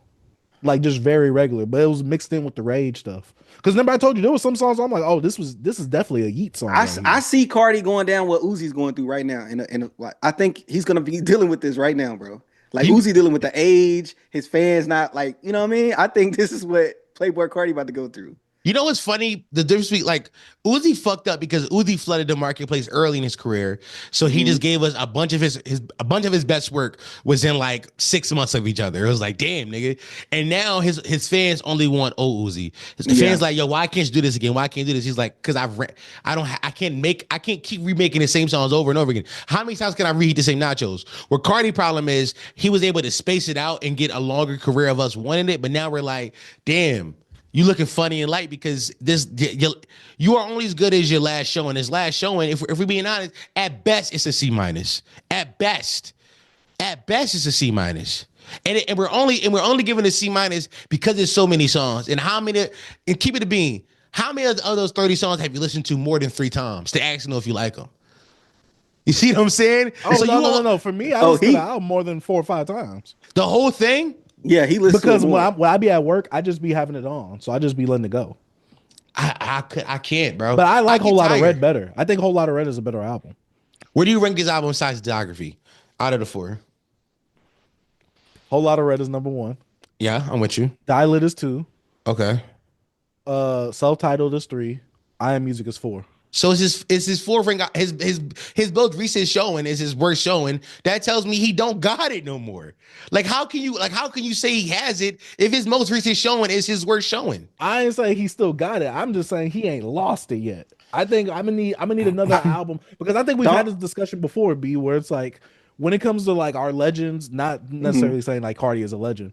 How many do we need to know? Like, okay, he lost it or he's off his rocker. I don't need just one album because one album you can make a misstep here and there. But if you give me 2 albums that's misses, I'm like, all right, I'm looking at you kind of funny right now. He's on probation for me. Like right now, you know what I'm saying? He gets one more album. And if he don't do nothing on that other album, I think I'm on Dom's ship. I'm like, yo, bro, I don't know. Yeah, see, you get 2 strikes with me. Once you hit don't say Cuz out. He don't got it no more. Cuz don't got it no more. But keep it a bean. Like I'm listening to Kanye tunes still, yo. I'm gonna give it a chance, bro. I'm gonna listen. Have y'all heard those tunes? It's some bullshit. I've only heard a little bit of the I am a nigger. What did he say? he said, how all my niggas love. I say, yo, what's up, yo? Yo, don't tell me I love my nigga, yo. Oh, he had one snippet, bro. He was wilding, bro. He was he was like harmonizing, like something like that. Yeah, that's what you singing. Yeah, he said, all my niggas love. So listen, the GOATs I give chances to. I'm gonna keep giving chances, but I can still recognize you don't got it. Like Ye don't got it no more. Like to be honest, Ye's last great effort was Ye, the album, and that was 2018, 2019. Since then, it's been all downhill for me personally. But do I still check in? Yeah. If Cardi drop again in next year, am I checking in? Yeah. If he make you wait anywhere from 2 to 5, I'm like, no, bro. I'm not waiting 2 to 5 again for mid. Like, By the way, that's the beauty of Drake. If we're gonna be honest, Drake can keep giving his mid as long as the mid consistent. As long as you get consistent mid, Consistent mid. as long as we get consistent mid. Yo, every Drake album is a 6 tops, but he keep giving us 6s. All right, dog. Like, come on, where we going? And nah, because CLB was definitely a 7. For No, all what? the dogs, you get that by a 6 or a 5. CLB a 6. It's a 6 or a 5. No. CLB is a 7 for me. CLB 7 is to 8. 6. First of all, It's to a 8. 5 or 6. It's his best project post 2020. No, it's not. It's his for the best dogs. projects. It's for the dogs. What? No. For the dogs. Come on, man. We gotta be dogs honest. might be his worst project. No. I gotta I disagree. re-listen to For All Your Dogs, but For the dogs got some shit on it, man. To me, CLB was just like, first of all, I don't like Drake with a lot of people. I don't want to. That album had too many features of the time. It had Little Baby and Giveon on it. Y'all remember that? yeah. Y'all- That nigga y'all had Kid Cudi on CLB, Hey, right? That shit sucked. I hate Kid Cudi, by the way, but that's just me. But All right, bro. Chill, bro. no, I hate Kid Cudi. I mean, Remember, that's, I said that Kid Cudi's one of the most protected artists in hip hop. I hate that nigga, bro. That man came out with one classic, and everybody thinks that his whole discography is a masterpiece. No, It's not. You know, I don't think that at all. yeah, I know you don't. Kid Cudi got one song, my nigga. Why be lying? He got one song. Okay. Bro, so Man now on the you Moon, wildin'. bro. Now- Man on the now- Moon, now- Volume now you 1. I mean, wildin', dog. 1 is fire, bro. That's Yo, a classic album. If you walked up to 5 people in 5 random major cities in America and said, name 5 Kid Cudi songs, you think they could? But probably he can't, didn't though. have radio play like that though. So It don't matter. It don't matter. You can walk up to J. Cole ain't have that much radio play neither, besides for Forest Hill Drive. But I guarantee niggas can name you 5 J. Cole records. I But he had he Crooked had radio Smile, bro. play. He had Crooked He had Smile. radio He had some play. radio play. Workout, whatever he had. Workout Yes, Plan, radio play. Nobody's Perfect. The 2 songs off of Okay, hold on. The song Wale with ain't had Miguel? radio play in a decade. You think niggas can name 5 Wild? You think niggas can name 5 Wale I records bet you today? they can name. I bet you they can sing some of the lyrics or the hook though, Lotus Flower Bomb. because he has that. I'm he trying has to think of the ones that's on the radio. TikTok Yeah. right now. That's What's what that? I'm Is it baby? That shit was He a has that decade song. ago. Bad was a But decade you ago. said 5 songs. You didn't say when That's the what I'm- 5 songs came That's out. what I'm saying though. Like at some point, time doesn't play a factor in your memory. But that's how great these songs were. That 10 years later, people are still remember them. There ain't nobody. Kid Cudi got one. He got Day and one. Night. Day Pursuit of and Happiness. night. Pursuit of Happiness, bro. I'm on the pursuit. He got of 2. happiness. He got 2. Yeah, He got yeah, 2. yeah, He got yeah, 2. yeah, He got 2. yeah. He got 2. He got 2. I give him That's those the two. only. Yeah, I give him those 2. That's all I would give him. That's it. Besides That's all maybe you got. Poker Face that had Kanye on it. Nah. What that Face, sound nah, like? nah. What that sound like? Poker Face. It had With the Lady Common on Gaga there. sample. It had Common on there. I'm See, about you to don't say, even B, know it. you making it worse. B, you making it worse by saying comments on I'm there. not gonna lie. When you said, I was like the Lady Gaga record. You talking about the Gaga record? I didn't know they sampled that. Yeah, bro. You got Wait, have you never heard Man on the Moon? I don't listen to that corny nigga shit, bro. I'm not See, gonna bro, lie, bro. this nigga from the trenches, bro. He ain't had time to listen to Kid Cudi. Yeah, bro. I'm not, bro. I tried too. What was it? When I was in high school, I think the Speed and Bullet album came out. Oh, see, that's where you went wrong. That's But his I worst remember, by the way, this is when I started to hate Fantano too, because I think Fantano reviewed it good, and I was like, let me go check out. Let me go. I trust him because I was like a teenager.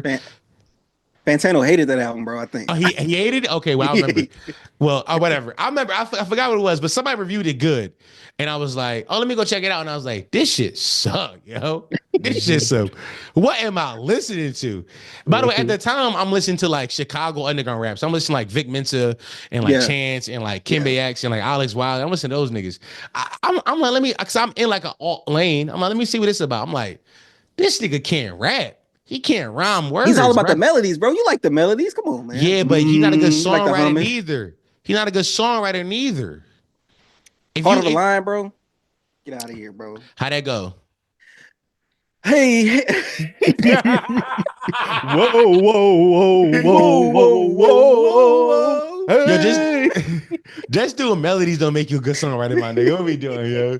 Anybody can do that. That should get you. That should get you like really motivated. Like you about to go. You know what I'm saying? No. For an 8-hour shift. Hey, you know what I'm saying? nah, 10, 12 but, hours. Yo, yeah. Kid Cudi ain't never motivate me, my nigga. I ain't gonna lie. Yo. Man, look, let's move on. We'll move All on right, to my bad, bro. My we'll bad. move on to Dom's favorite rapper, Jid, potentially dropping his new project in August 8th. Come on. I know you've been waiting for this one, Dom. I don't give a fuck about no goddamn Jid, man. You know that, man. I could give. You said you really wanted that Jid and Denzel Curry collab project. Too. Yo. He was like, woo. I'm not gonna lie, that shit happened. I might I'm like, you know what I mean? It might be my nigga. Hello, bro. Yo, you wildin', bro. B, I promise you, I'm gonna be the only person with the uncensored whole show. Hey, This no, whole bro. show Hey, must be bleeped out. he in the underground, bro. Let him get it off, bro. Yeah, only not gonna see this, yo. We good. FD not gonna see this, bro. He can get back into his old bag. Yo. I ain't been a talk like this in forever, yo. Let it out. Loose. Well, we pride ourselves on the truth over here, so Hey, bro, let it out, bro. Yeah, no, I ain't listen to no goddamn Jid, bro. Y'all like Jid for real? Nah, he don't like I don't Jid. really favor him. I like the few of his projects, but like his DiCaprio mixtape, I believe. Oh, Never Ending Story or something like that. Mm-hmm. I like The that orange mixtape, one. and yeah, and that's about it. All this other stuff, I'm cool off of. It's not bad. I'm just off of it. Jid made a song for the hoes to twerk to, and he still rapped on it too good. That's why I was like, what we doing here? What we doing here? Surround sound or some shit. Yeah, like, surround sound. I also, by the way, I hate niggas who can rapidy rap. Here's the one thing I hate rapidy rap niggas. Rapidy rap niggas can't write songs. They can't write verses, and just give me not verses. They can't write melodies. They can't write hooks, and they can't write songs. Why the fuck are you saying surround sound? Also, y'all love them niggas love to do voices. Stop with the fucking voices, my niggas. Stop, bro. It's the character. It brings that the other character in there, bro. Ask that. Nah, no, bro. come on, bro. These Come niggas on, just man. need to talk about fucking rhyming. All these rapping rap niggas should ever talk about how good they rap. That's all I want to hear these niggas talking about. I rap. So MS Doom. Yeah. Astronomically, bombatomically. That's what niggas need to do, bro. Talk about astronomically and bombatomically, bro. You know what I mean? I don't twerking for the and the hoes had some ass in that shit too. The hubs was getting it off. I was watching them salute to the TikToks. hubs. Yeah, no. B, you told me you ain't have a TikTok. So what do you mean? Hey, Those TikToks? TikTok be on Twitter, bro. You know I'm on Twitter. My Twitter, my nasty. I'm happy they don't show likes no more. Well, I'm like, oh yeah, thank you. I can get about my nasty bag again. You know what I mean? Oh yeah, you're like nasty, nigga. Disgusting. Y'all is the kinkiest co-host on the internet.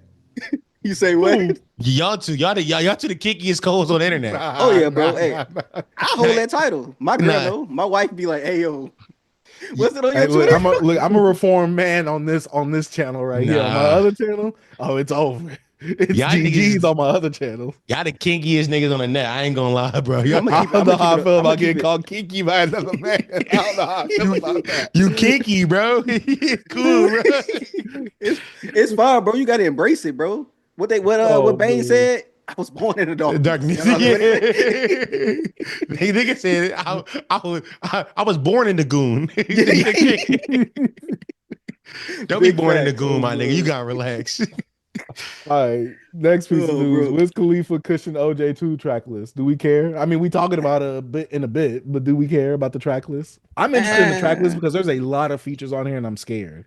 Yeah, DJ Quick on I there. don't see Interesting. I don't see a single skit on here. Who's And on the track especially list? got- OT Genesis, Gunna, Jason Martin and Ty Dolla $ign, Lil Tyler, Michael Prince and La Russell, Terrace Martin and Currency, Max Jesus B, Christ. GJ Quick, Larry June, Chevy Woods, RMR, and on the bonus, Don Toliver, Smoke Dizza. Yeah. Where he There's too many find features. RMR? Ain't that rumors dude? Yeah. I have no idea who Where that he is. find him at? Yo, That where the nigga fuck been he get ghost. Max B vocals from? That's not What crazy. about OT Genesis? Yeah, He that's got crazy. him from the jail phone. Where he get OT Genesis from? I have no idea. He had to dig him up or something. That 'Cause nigga I got don't know Max where he B. found him. Bro, He got too everybody many out people here. on this album. I'm scared.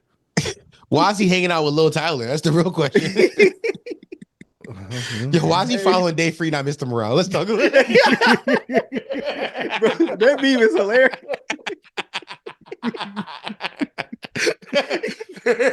Hey, shout out to our boy Arby Reyes for sending me that track list. I needed Bro, that. that's hilarious, bro. Nah, bro. Uh, What's next, B? What you Next got? piece of news: Travis Scott is supposed to be releasing Alpha on streaming. He said when the timing is right and that he's locked in for his newest album. He need to keep Right that in the after, chamber, bro. Nobody wants to Jack listen to that Boys. shit. Outfit, Shit You bro? don't want the new Sheck West That album? shit What about ass. the new Sheck Huh? West album? Sheck West? Shaq who? Shaq Shaq- East? Well, Travis that's said get that nigga out of here, he's bro. coming with the I Sheck got West album. hoes. See, Obama? he Nah, don't I'm know. good. He don't know. All All right, fine. And last piece of music news before we get into albums dropping this week. My goat Yee. He's stopping his monstrous run. Hey, he got the bell at, was it Coachella? He's performing there. All right, bro. He might be done. He says, "This the end of an era." I'm sad, man, because what happened to Future after his end of an era? It's been all right. It's been cool, but it's just different living during that era and experiencing that music. But I think Yeet is. Man, get Yeet the hell up out of here. But bro. I told you, I said Yeet.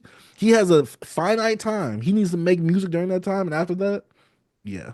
I'm good, bro. I actually really love Yeet, Dom. I'm not being sarcastic. I actually really love Yeet. That nigga all smiles for Yeet. Yeet got him. You got him blushing, yo. That's what y'all got in common. Y'all got the lime green hats and y'all like white boys. I see that. I like two white boys, yo. Ian and what's the Matt? Wait, hold on. Wait, what? I need that little sound on my soundboard. I'm that white guy. Oh, yeah, I ain't gonna lie. That shit, hey, that's funny. I'm that white guy. Bro, that's a funny one right there. That shit, I be texting him that. I'm like, yo, you that white guy? That's the best thing to come out of that beef between those two. That was funny. That sound clip. I'm like, yo, if that beef would have happened, I wouldn't have heard that. That was the funniest thing. I told Matt, played that. He gotta stop sending voice messages, dog. Because then you become drops. Like, what became a drop is crazy, bro. I'm that white guy. All right, B, tell us what's dropping this week, man. Hey, man, we got Kid Carson Trash Ass dropping more chaos. You know what I'm saying? He giving y'all more trash for your head tops. I don't know. Are you excited for this, B? I know you love. I'm not excited for it. I'm gonna listen to it, but I haven't even heard the deluxe for a Great Chaos, so I'm kind of scared. Right. Then we got Wu-Tang Clan and Mathematics dropping Black Samson and the Bastard Swordsman. I'm like, what is this, bro? Is this supposed to be coming out on a Saturday? Yeah, it says 4/12. Yeah, did we talk about this? Yeah, we talked about it coming out, but we didn't know Mathematics was part of it, which I'm not really familiar with who that is. He's a producer, bro. He's a producer. You gotta do the mathematics. You gotta do the math, bro. I'm not. You did the science. I'm good off this, bro. I know, Dom, you really want to talk about that Wu-Tang on your platform. Yeah, no, I'm really, my uncle was a member of Wu-Tang. Get out of here, nigga. Well, Lord, bro. I swear to God, bro. I swear to God, bro. I swear to God. What's his name, bro? Oh, fuck. What he went by? Hold on. Capadonna, the killer? No, I forgot. Here's what I'll tell you. He one of the uncles. I'm from the trenches. So it's a nigga my mom used to fuck, who my mom called my uncle. Yeah, he's one of them type beats. But I only noticed because when I was like 13 and I told my mom I wanted to be a rapper, my mom was like, yo, you gotta hit up your uncle. I was like, why? She was like, he in Wu-Tang. I was like, what?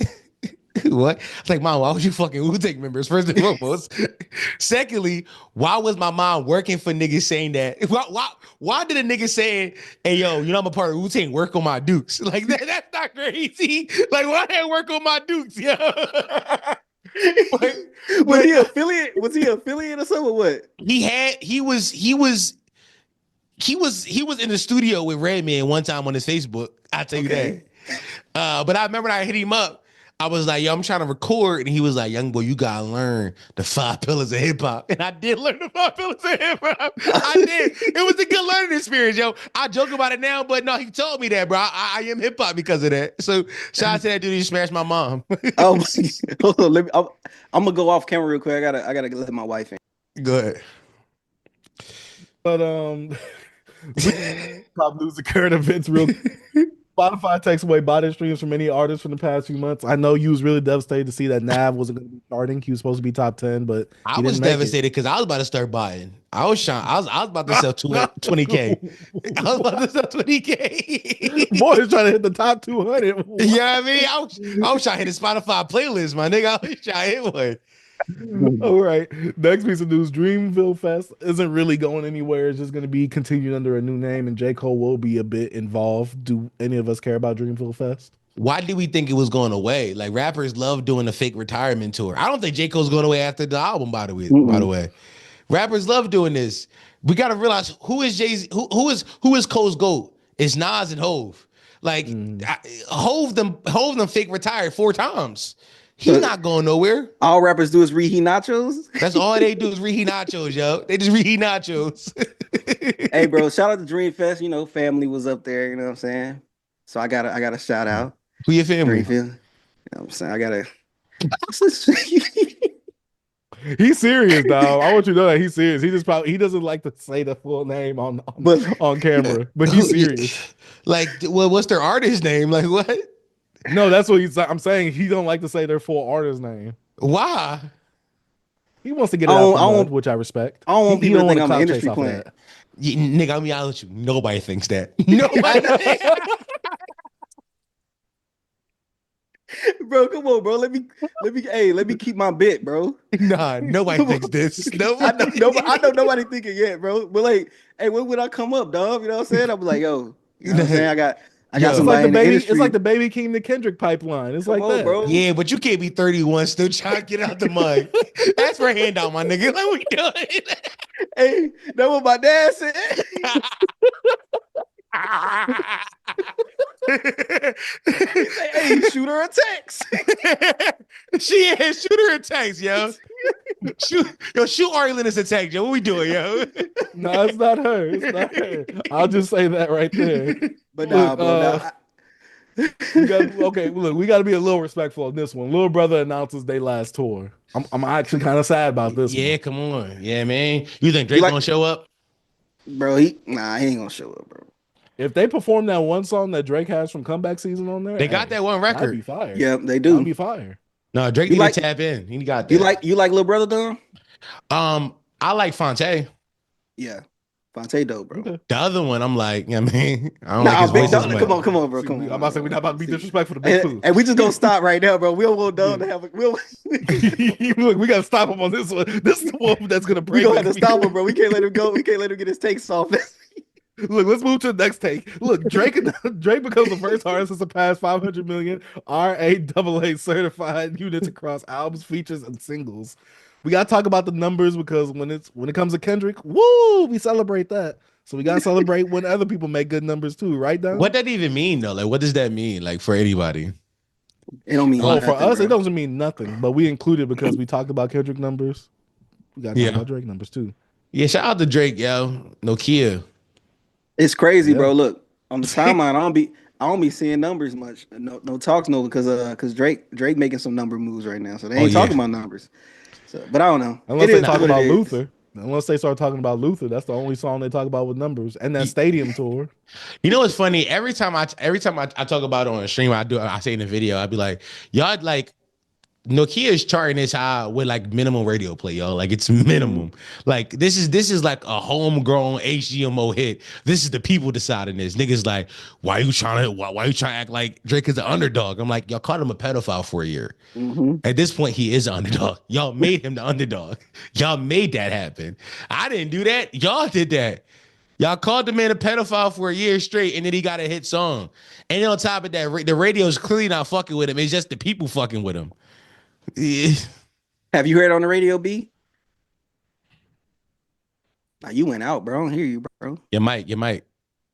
You turn your mic off? Oh, yeah, because it desyncs when we doing this. But I'm only here, Give Me a Hug on radio. I haven't heard Nokia yet. Give me a hug. Give me a hug. Give me a hug. I know the song, but I'm saying I never heard it on the radio. I've been hearing that one on the radio only. Yeah. Did y'all hear those two Drake leaks? Y'all heard those? I didn't listen to them, but I saw little snippets. The 21 Savage one, yeah. Yeah, y'all heard those? Mm-hmm. Any thoughts or opinions on those? Any thoughts or opinions? Nah, you got it. They cool. They cool.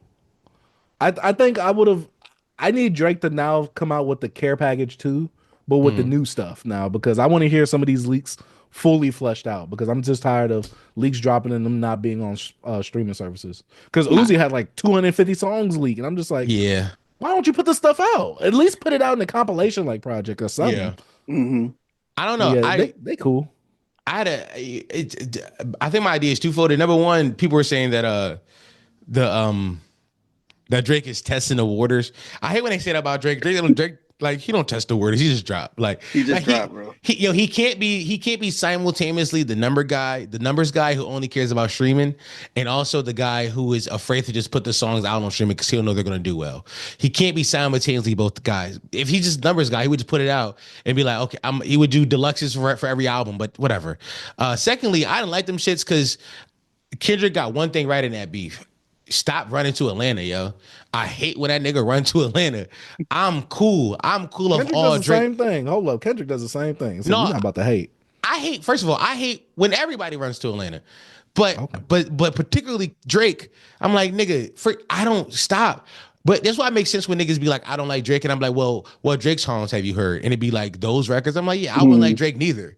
Like I too would not like him if this is the only Drake music I've ever heard, because it's just so low effort. It's so it's such a waste of his talents in his pen for what I know he can do. Like when Drake is like really in his bag and being clever and being witty and being like personable, that goes away on those trap records because he's trying to like make a hit. But also they said the record sounds so hollow because Drake don't believe in like multiple layers. You know, listen to most Drake records, it's just a lead vocal. It's just a lead. And maybe sometimes he do like a little, like underneath, but the records sound hollow versus like you listen to most trap records of that magnitude. There's doubles, there's layers, like it's lots of reverb, there's ad-libs. So like when he does it just sounds like a hollow version. It sounds like a Colin Houser version of what that music sounds like. I'm gonna be honest. That was the one thing Kendrick got right about that shit. I'm like, yo, you're right. He should not run to Atlanta anymore. I hate when he runs to Atlanta. That shit Man, sucks. like a sauce, bro. They all go to Atlanta, man. Nah, man, I get it too, bro. But like, relax, bro. So It was the Mecca.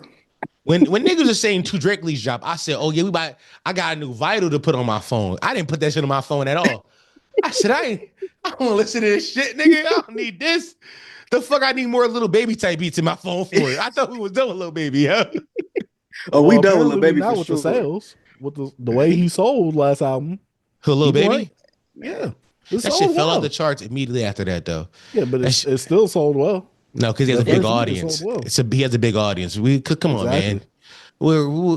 I think in 2025 we understand that the first week sales is big for like it's good, but what's more important is that second, third week.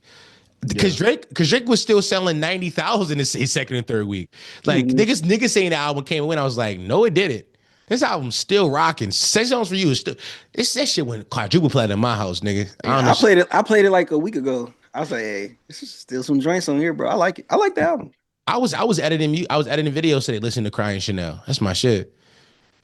Come on, Shawty right here crying in the middle of Chanel. Hey, you said, hey, when I was listening to Raining in Houston, bro was throwing shots at Americans, bro. I'm like, No, the whole album he was like, he said, yo, these American guys, they just talk looser than us. Like, why they just talk looser than us. First of all, on one song, he said, why you going crazy for anybody that's American? That's hate, yo. That's nasty hate you get. Hey, but what did he say on that one song? I'm hating hard. I'm hating way too hard. I felt him with that though. Sometimes you do be hating too hard, yo. You know what I mean? Yo, Drake is wild, bro. He hilarious. But that's about it for hip hop news and current events. Let us know what y'all think about that in the comment section down below. But now it's time to get on to, the thing that we do on the show. We talking the music. We got Wiz Khalifa's Kush and OJ and 4our's Crash Dummy. We can start with Wiz Khalifa's Kush and OJ because I don't know where the 4 conversation is actually fully going to take us, especially with Dom being here now. Let's go ahead and start off with Wiz Khalifa's Kush and OJ. What, the 15-year anniversary? Right before the actual sequel of it comes out? I know you a bigger Wiz Khalifa fan of this project specifically. Me myself, I was more of a Cabin Fever and Taylor Alderdice guy. But Kush and OJ was still something that I played and I liked it when I was younger. But I enjoyed Cabin Fever and Taylor Alderdice a lot more. But going back to Kush and OJ, I really enjoyed this. This made me appreciate Wiz Got Wings a lot more as well. But give us your thoughts on Wiz's Kush and OJ, his breakout mixtape. Hey, nah, this mixtape is a classic right here, bro. Like the stuff that I feel like this was Wiz. This is who we wanted Wiz to be, like forever. But he kind of drifted off as he went got more in the mainstream and stuff. He got Black and Yellow. And I also was thinking about this as well. Hold up, Black and Yellow ain't a smash? It's a smash. It's a smash. Definitely a smash. Okay. It's a smash song. But I'm talking about like from here, he was more in his like that blog era, like underground scene. Yeah. Like he wasn't, he had to conform to the mainstream to me. That's how I felt like what he did. Especially with With Rolling this, Papers. yeah, with like Rolling Papers. But with this project, bro, this is an amazing mixtape, bro. From the samples, production, everything fit well. Like especially with the theme he was trying to go for, with like I like the '70s theme because a lot of the samples pull from like jazz and the voice he was doing with the on the radio, trying to be like a '70s disc jockey or something like that. This project is re-listening to it. It's amazing, bro.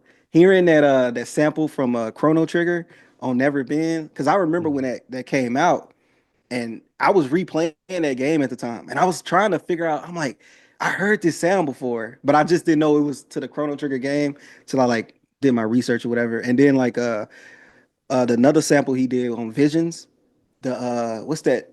The Cortex, that band. I don't know if Dom know. You know the band Cortex with that sample that Hugh. You know I don't. Nah, bro, lock in. This y'all. Oh, Yeah, I'm like, oh yeah, ISO. yeah. He said, I'm like, yo, ISO. All right, bet. All right, bet. But you don't know. You know the one. It's the one beer sample, pretty much. It's not a one beer sample, but the only one beer from the sample from one beer. Yeah. Or Yeah, we most know it from one beer. Yeah. But Cortex, that's like that song. It's called Hugh October 1971. It's like a really. I even got a record over there of also just the sample of it, like a 45 over there. Yeah. And I don't know, bro. This project is amazing, man. I listen to it. Only one song I don't really care about is like what's it, Gas Pedal or whatever it's called. It's like the girl track on there. Oh, I thought you was about to say, oh, pedal. Is it Pedal to the Metal? Yeah, Pedal to the Metal. That's the only track I'm like, I could do without. But everything else, the transitions, the flow, it's all just perfect to me. And like this and Taylor Arladice to me are like his best projects, like anything he ever put together. But Taylor Arladice to me felt more like an album. And this gave me mixtape vibes, but you know, hey, it was dope. That's all I can really say about it, bro. This is a dope album, man. Mixtape. Yeah, for me, this is like I say, like with Big Crit, with his breakout project. Crit was here, especially with them kind of being within the same class. This is Wiz's breakout project, but it also shows like who Wiz is a good amount and what he really wants to make music about. Basically, partying, smoking weed, being the cool guy. And so, looking at the features on here, I'm loving some of the features. Big Crit on here, Kelly Callion with a great verse on Spotlight itself. Having that weird sample on We're Done and it not sounding like a typical rap song, but during that time, it sounded like one of those like party rap pop songs, kind of like how like Kid Cudi has some of those songs as well. But having the opening track being Wake and Bake and it's really short, then we get into Mesmerize. The Statement is such a hard song. In the Cut is a really good song as well. I love Still Blazing, Good Dank, and obviously my favorite with Currency, Big Crit, Glass House, produced by Big Crit himself. To me, this project is like, it's one of like Wiz's. This is easily a top 5 Wiz project for me.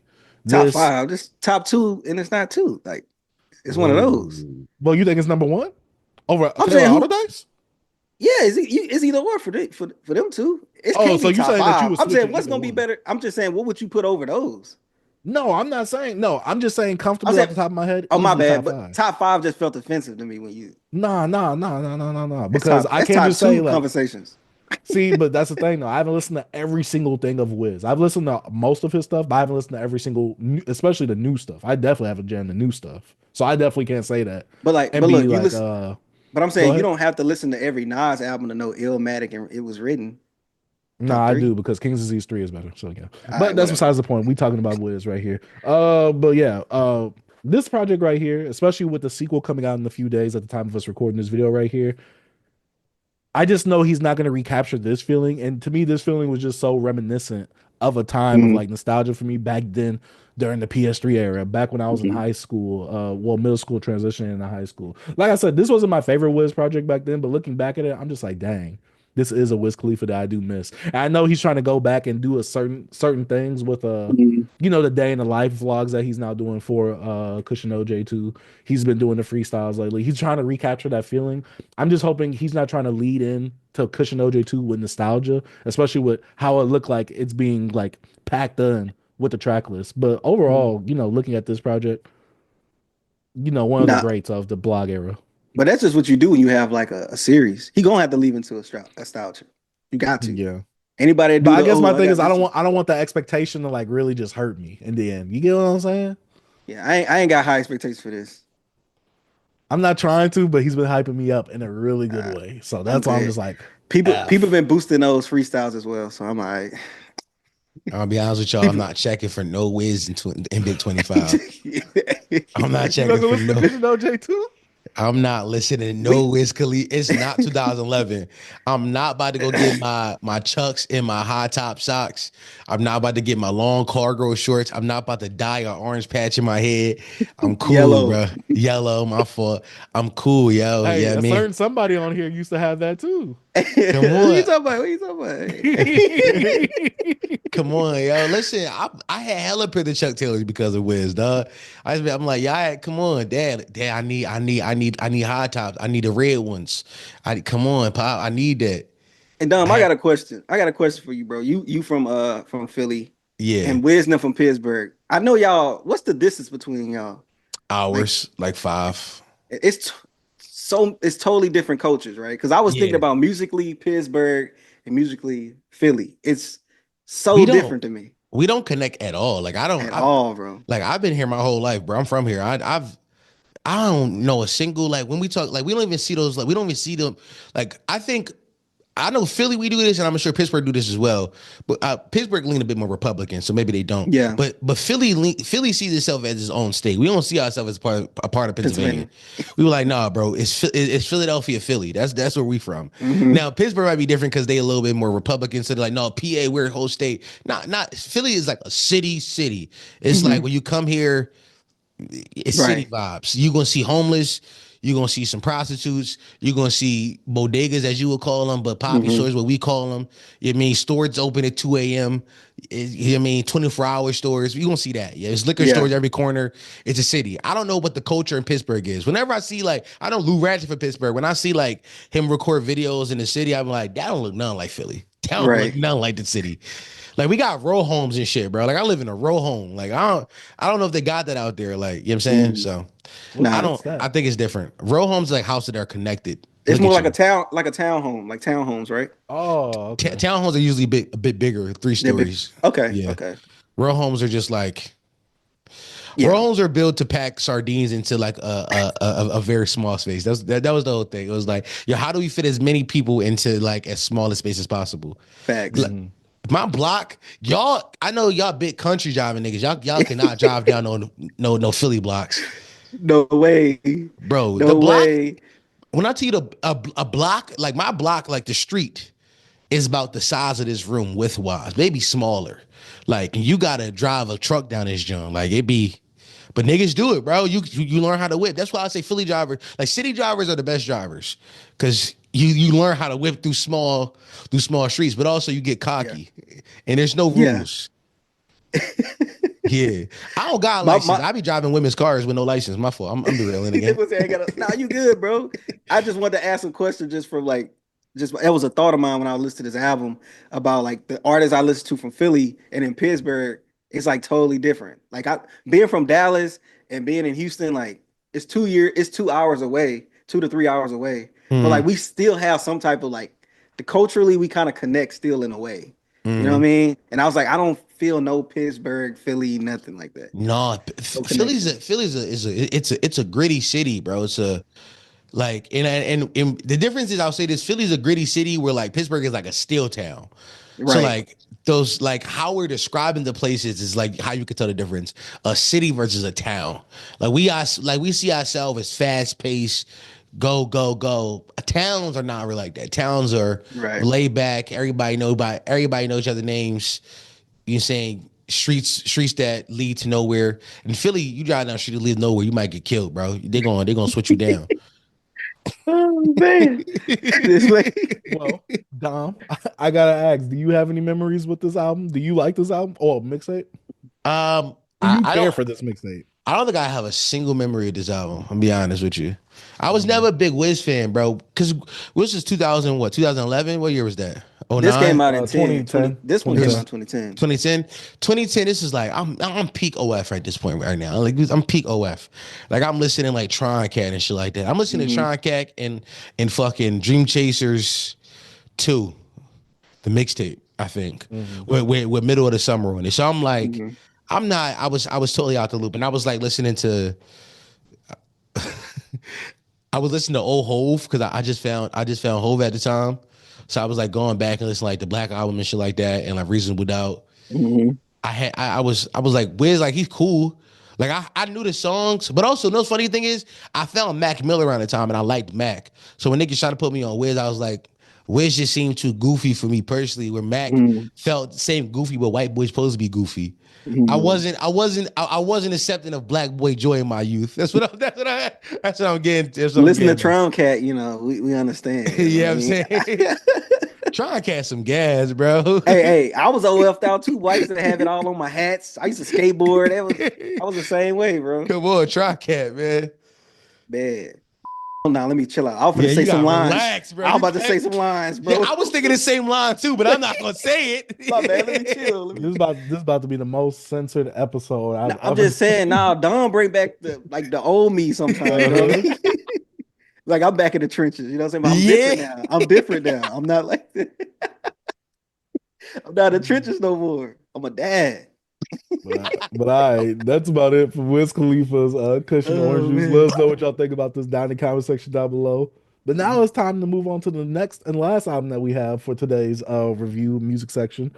4our's Crash Dummy. Now this is a co-host of Dom's on the Poddy Mouth Pod, and we've obviously reviewed 2 of Dom's projects already. Yes. We now have a 4 project to actually look over because this is, I believe, his first or maybe his second project that he's come out with. No, this is third. This is third. No, I'm saying since we started our show. Yeah. Yes. Yeah. So I mean, I'm gonna let you go, Dom, because I know you wanted to chime in on this conversation. Here's what I want. I just want to give context. That's all I want. I want to give context. Wait, so should we give our opinions first and then you give the context, or should you? No, let me give a little context, and then I want to hear your opinions about it, and then I give my opinion because I'm gonna have a biased opinion about this, obviously. So let me tell you a little bit about 4. I want to give the backstory to who 4 is as a man. Okay, this is very exciting for me that y'all reviewing his album. He doesn't know this is happening, by the way. I didn't tell him I was doing this pod. I can't wait for him to send me this video. He had to listen to people review his music because it's the first time anybody ever reviewed his music. Right. So 4 started making music last year. Like 4/4 to the date was the first time he ever recorded a song on his own. What happened was, it was a long story, but 4 shitted on somebody else's shit in a public bathroom, and our whole community dissed him. They made a bunch of diss songs, and I was like, 4, you got to diss back. So I wound up writing a verse for 4. And it was a pretty good verse, and 4 liked it, and he liked the feeling like recording. And come to time out, a few weeks later, he was just like recording secretly, and he had some songs. I was like, okay, cool. And the first album, I forgot the name of it. I forgot. No, Why She Did That was called. It was like really good. And I was like, okay, this is good for your first effort. Then the last one was called Sophomore Slump. Got better. I was like, wow, hold on. Is that the one with him in the water? Is that the one with him in the? Yes. Okay. That's him with him in the water. Because that played after this one. Yeah, that one has a song on it called Sunday. Yeah, and I like that song. That's the song that actually played. So yeah, that's a hit. That's his hit. And then now we get to Crash Dummy. Man, here's some kind of I executive produced his album. He played me the album, I want to say 5 or 6 months ago. He played me like the first version of it, and I was like, so the first 2 songs were the songs I liked. I said 4. These first 2 songs are really good. Everything else is trash. And I told him, Mikey, I was like, when you make an album, you build albums around songs. So every song you make has to be as good or better than the best song on the album. If it's not, then what's the point of the album? And he took that personally. And to me, it reflects in the music, but I want to hear your opinion on the music now. Who want to start? You want to start, B, or what? I mean, we could go back and forth through the track list. Okay. The track list is short, so it's not like we it's short, yeah. It's very short, yeah. Yeah. Album. Going through the first song down, is that Bonnie? The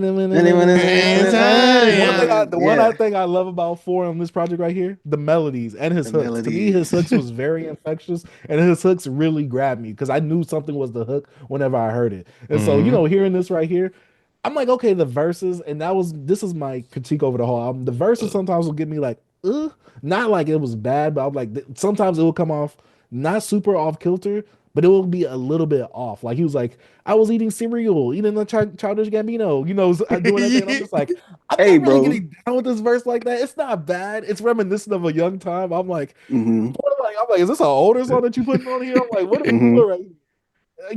But I really like the hook on this song right here. B, how do you feel about this? No, I actually like this track. Like I like this track, and you could see that I could tell that he's new into rapping. Yeah. And when he's getting into his little pocket, he's trying to, listen to Childish Gambino, even though the music ain't because it reflects him. Like it put him in the spot where he is. The music wasn't as good, but now he's like, all right, it just made me to not think about the haters. Let me just keep focusing on my writing and my pen. So I like that part because it shows that growth of him being like, all right, like I know I'm not the best right now, but yeah. I'm gonna show you an artist that I'm listening to right now. Like his shit was trash. You know what I'm saying? And I'm like, I really like this song. I was like, the hook was dope. I like the production on it. Even though I know you could tell from like the rapping, like, okay, he's trying to find it, but I'm like, I appreciate it. You know what I'm saying? I appreciate it. I think from a songwriter's perspective, it was a good idea. Was the execution the best? No. I think his delivery, that's not his pocket, but you could tell that he was trying a new pocket. I was like, he's trying something new, which in music, for me personally, I respect triers more than anything. I tell the kids in my community all the time, like, I've heard your music. You can't rest on what works. If you always do what works, how are you getting better? You got to push yourself to like do something weird, do something interesting, do something new, because then you're not getting better. But I like this song because he did push himself to do something new and different. But he sounds so awkward and fucking weird when he's rapping. That's why I was like, it was a bit off to me. But also, like I said, I like the actual quirkiness of the beat, though. Yeah. Like, because when it first hit me, Poddy, I don't know. I really love these melodies. I ain't gonna lie. We gonna talk about it. He said, "Not again." Not again. but yeah, to me, this was the only song where 4 kind of felt a bit uncomfortable, and it's because this is a song where he's like kind of like straight rapping, especially in the verses right here. But then we get to the second track, Gone, which I'm just like, okay, 4, you got me now. Finally, this is the beat where I'm like, Gone. I'm like, this is the banger track. This is the song. See, and then I kept going back and forth. I'm like, should this have been the intro track? Because this is a really good intro track right here. Like I said, 4. Verses wise, 4 didn't really like catch me, which isn't a bad thing, but his hooks is just so catchy. I'm just like, I really love the beat where he's finding his melody and the hook on the actual beat itself. But yeah, this is like the loud song right here. 4 is auto-tuned up because compared to the last track, he really wasn't auto-tuned up in the middle of his verses. This song, he's like fully auto-tuned up. No, he turned that auto tune up on 100 on BandLab. He turns it up all the way. So when I got to this track, I'm like, okay, little I feel like he's gonna give us a little diversity in here. You know what I'm saying? Because I could tell from this album, this album, like he listens to a lot of music. He does. See that I can see that he want to pick from different genres or different things he likes from certain things. And like when I heard this, I'm like, okay, this is like the more, I guess, the banger, like the head, like the one that's gonna get you moving and whatever. So I was like, all right, I like the hook on this. Like you said, be like the rapping wasn't the standout to me, but I feel like the hook and the production on this, I think he executed that really well. I was like, it's not bad, bro. Like I ain't gonna lie, bro. I'm like, I'm about to shit on this album if I but like, bro, yo, this not bad. But see, where I think 4 lacks in some of the verses at times, which I'm not gonna crap on him for that because obviously he's really new at this. He makes up with the hooks, so I'm like, all right, the hooks is really getting me though. So that's why I really like, because when we go into GoldenEye, and there's some guys on here that feature like K2 Time and GBK AU. They the ones that got 2 features to me where K2 Time doesn't have enough presence for me, but GBK AU, he has a certain line that sticks with me, and it was that I'm dead A like zombie cheeks, and I'm just like, that ass like zombie cheeks. The pause. I'm just like, what did I just hear just now? I'm like, what are we doing? What are we doing on here? But now the GoldenEye song, this might be one of my favorite songs because once we start going into that little run that to me 4 has, especially from GoldenEye to Baby I, the hook on here is really good. Now the rapping, like I said, co-assignment, like I'm taking notes like assignment. To me, I'm just like, this isn't fitting in that pocket like that, but I get it because at first the flow, I'm like, all right, this flow that you got right now, it's fitting, but when he changed it up and he started hitting that one assignment and he started stretching out, I'm just like, this really isn't sitting well with me. But also he got someone else to kind of offset him, so it's not too much for on the project itself. But yeah, K2 Time didn't really do too much for me. It wasn't a horrible verse or anything like that. It wasn't like that Zombie Cheeks thing, but it just didn't have enough presence for me. So What do you that's feel about it? Oh, go ahead. Oh, so yeah. that's Key Two Times and GBKAU, both Okay. both other PM's community members. Mhm. Funny enough, GBKAU, he is like a really good songwriter. But the problem is with being a good songwriter is you take risks sometimes. And that line was a risk. That's a risk. Yeah, it was definitely a risk because it that's- stood out. So it did its job. It's standing out. And it caught my attention. But I'm just like, You know what's funny? He reminds me of like early Wayne in the sense of like, you know how Wayne would like take risks with bars? Sometimes it'd be like, yo, how he come up with that? Other times like, Wayne, what are you doing here? That's one of those lines. Like where it's like, Right. I see you pushing the boundaries of what is a bar. Come on. But you know what I mean? Yeah. Like on this song right here, like B said, it's the rapping. I know what I'm saying. He's gonna get it down. He's gonna get the rapping together. He's gonna work on that. But one thing he got, man, he got those hooks. He got a melody. He got the melody. He got it. So I was playing this for like my wife and my sister, and I was like, "What y'all think about the way y'all think about this?" Like I just play it just for them to hear like a hook, and they was like, "All right." They didn't say they didn't like it. They were like, "Nah, turn this off." They was like, "All right, I'm rocking with this." So I was like, I just want to be like, "Okay, I'm not tripping. Like I am not tripping. Like this. Yeah. These hooks are good." Like so. I like that track though. I like the Golden Eye track. It's not bad.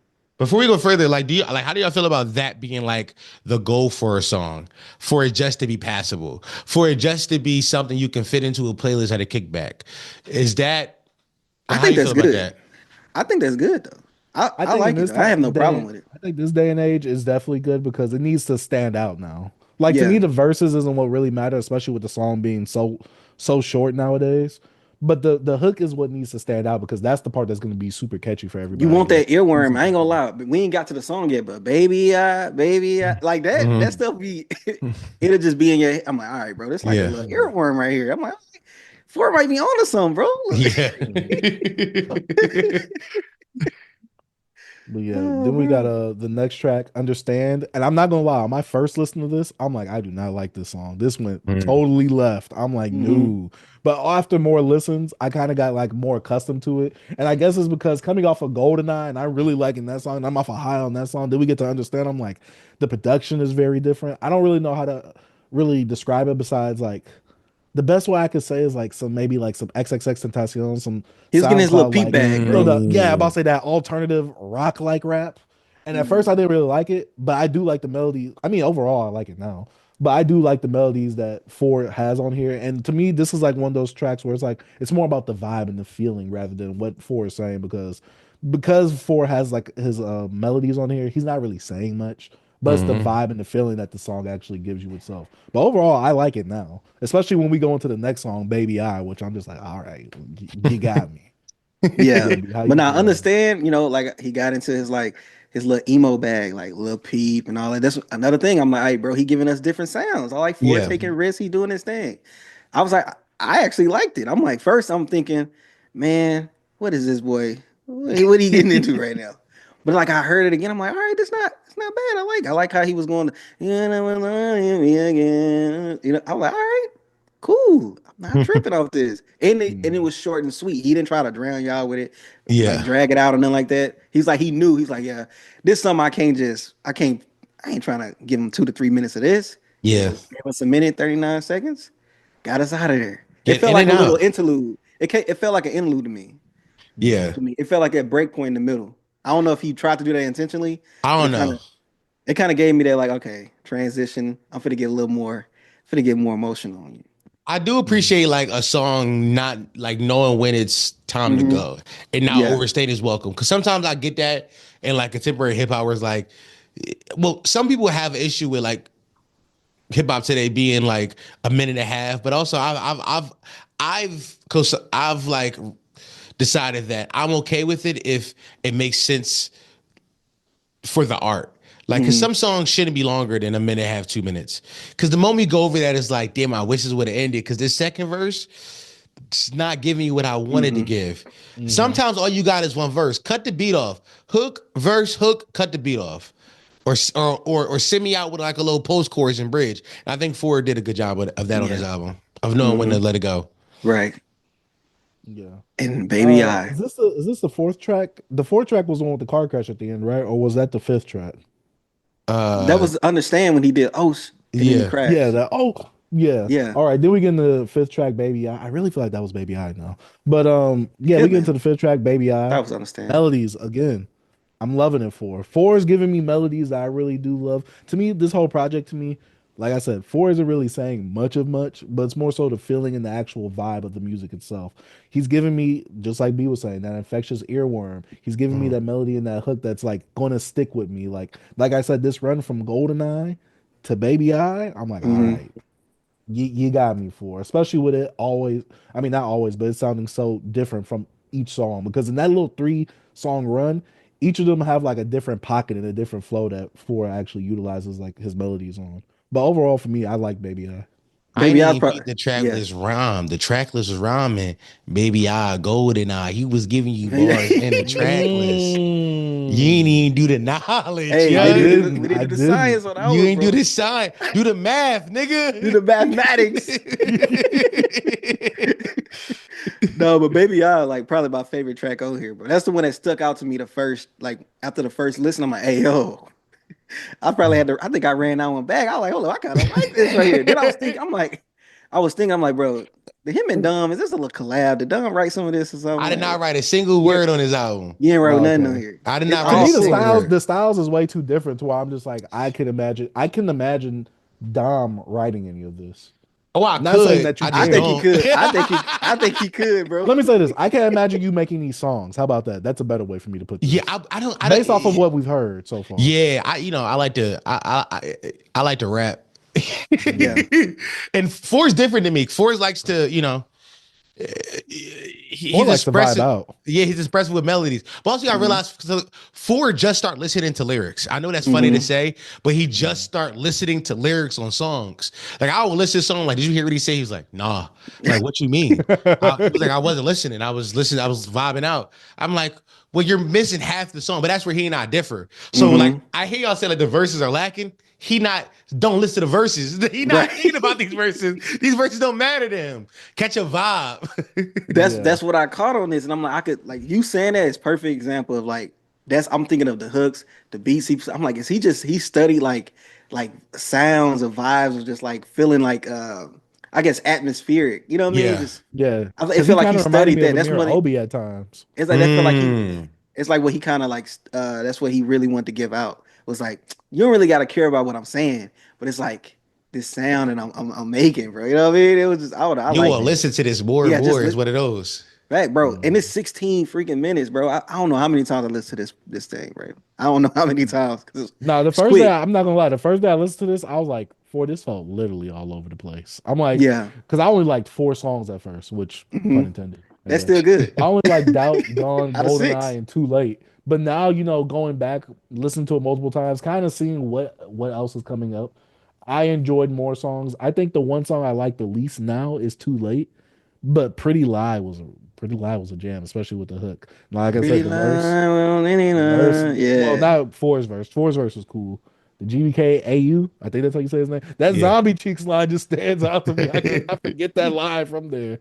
But yeah, Too Late was a cool song. I think 4 was doing a little bit more rapping on that one as well.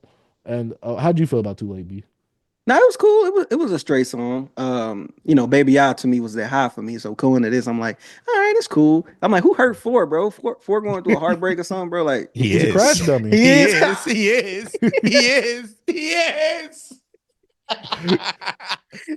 Yo, he is. That boy crashing Who out hurt on little these 4, tunes right here. man? Yo, 4 they, younger than you, right? yeah, Dom? He younger than you. 425. Yeah, 425. Oh man, young buck. That's crazy. That's crazy. Or my young boy. That's crazy, right? He's a young boy. Yes. And then we got the last track, Pretty Lie. How'd you feel about that one, B? I like the hook on this one. Like you said, verses on here. I was like, didn't really care for it, but that pretty line, I like that. I like the beat on it. Was GBK? Was this a song where GBK said something like "I lied to you and said I voted for Kamala" or something like that? Yeah, I was like, yo, this fool wild. Talking about, yeah, he just said something that stood out to me. But I'm just like, he said he voted for Kamala. I think did he say he voted for Kamala? I thought he said he voted for Kamala for you. No, that's what Oh. I'm saying. That's what he's Yeah. saying. But the song's about pretty lies. So I'm saying like he probably was lying. Oh, maybe he Oh, lied. That's what you're saying. Okay, yeah. I got you. You Cause know. boy, it's good ideas for bars. It's like Yeah. it's like no, it's Lil Wayne that's to me like that's what shit Wayne was saying like he was saying like and then I ate her pussy, but it's like out there enough to be like, you know what I'm saying? He will say some nasty stuff, but nah, bro. Overall, man, I think, like you said, he's getting better with each what I want to say with each project he's putting out. I think only thing I say he need to work on is what he's saying. Yeah. Like he got to get that confidence in that rapping, because I know he's a little bilingual. You know what I mean? He's a little bilingual. He's an immigrant, nigga. Yeah, I'm immigrant. hiding from ICE. I'm hiding that nigga. Oh, yeah, I remember this is you the told me. snitch. This was a snitch dog right here. The one that asked. I know. It's the FBI. So I can hear it. You can be like, okay, he just got to get in that pocket, get in that flow. You know what I mean? He got to be in America a little longer, I guess. How long he been here? I'm just asking for a friend. Oh, I'm asking 15 for a friend. years. Nigga said, yo, he legal? You better start calling Tariq Nasheed soon. He like, hey. Come on. Nah, he legal now. He got his paperwork. He good. Nah, that's what's up. Nah. But no, shout out to his citizenship. What would y'all rate this album 1 out of 10? I want to know because So we never do we never. I know y'all never do that. I know y'all never do that. But I want to give 4 something tangible to work on, because I got you. 4 is getting better each album, and I think to me it's interesting how somebody can just pick up music. Hip hop is a beautiful genre because it is the most accessible genre. It is literally it takes just like wanting to learn how to rhyme good. You can do the genre. Most other genres you got to have like a guy given skill, like playing an instrument or a beautiful voice. Hip hop is like, can you put words together? Like, do you have the drive to learn how to put words together or learn melody, or just like can you fool around with auto tune? It's one of those. It's like the only genre where you can learn it. So I do think it's interesting from that perspective. So like a score given based off a third album to me isn't like detrimental to one's career, but I do think it's a good like learning point for somebody. Yeah. It's like, you know what I'm saying? I can give him a score. You know what I'm saying? If I give him a number. Give him a real score, man. Don't be nice because I'm here. Give him a real one. No, bro. I'm never that. But out of 10, I give him a 6.5. I think it's a solid score. Yeah, 6.5 out of 10. Come on, Chase. See, the problem for me giving a score is that I have nothing to base a score off of previously. That's what makes this harder for me, because I don't know what he's coming from, like you said, of him getting better. I'm going by what I listen to. Yeah, based off this. Based off this album. Not even in totality. Based off this? Yeah. You liked 4 out of 7 songs initially, so we're already over half the album you like. Yeah, but I like the album now. But like I said, there's things that I'm like, okay, like the verses. I'm like, all right. Ugh. The verses never really caught me for 4. The hooks is what really caught me, and I'm just like, all right, I can get through the verse if I could get to that hook, and so that's the thing. How much that weigh down a song for you? A bad verse? A bad verse? It depends on how many verses is on there. It depends on how long the verse is too, because sometimes some verses don't be that long, and I'm like, all right, I'm getting the hook soon, so I'm about to be out of there. First song is a bit of a but I like the hook. Gone, I really like. Golden Eye, like I said, it's just the hook. I mean, it's just the verses. I give it about a 6. These are solid ratings. I think that these are solid ratings. Because I can't go 5 because I really like these hooks on here. That's what I'm saying. I had to get the hooks is what's really holding him up. The hooks and the melodies. He's really. And also, I'm not judging him off of like he's been making music for years. I'm not gonna go hard on him because I know he's learning as he go. Yeah. And I like that type of stuff. I love that when people take chances and you can hear it. You can hear the like him not being comfortable like that. I like that growth, because now once I heard his next project, I'm like, I might judge him a little harder because I'm like, hey, you gave me dope hooks on here. Like, let's see you expound on something else. Let's see you grow here. So I like that. Next album is like dope hooks is not even. He's like, yeah, I'm expecting that. The verse is what I need improvement on. Yeah, I need him to at least give me out of 7 tracks. He give me 7 tracks. Give me 4 good verses, and I'll be like, all right, cool. That's a start. 4 good verses from 4. Let's do that. Yeah, that's all I need. 4 good verses. my thing is that I just need him to be a bit more in pocket. That's the only thing when it comes to the verses, because there's sometimes where him switching his flow up was detrimental to me actually liking the verse because there was some, like I said, when he switched the flow up, I'm just like, ooh, it's like I'm taking notes like assignments, something like co-assignments. Like it's like okay, but you had a nice flow right before that. That if you would just kept that going throughout the whole verse, the verse would have been cool. We say if I get knocked down 9 times, I will be getting up 10 more. What?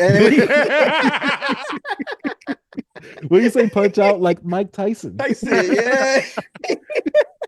but it's stuff like that that's like very like off that stand out to me. But you know, it's just one of those things. I'm just like, I get it though. I get it. But I'm saying so I'm not. it's I'm more so part rating him off of did he achieve what he was supposed to with the project, not more so basing it off of like something previously because I have nothing to compare him to.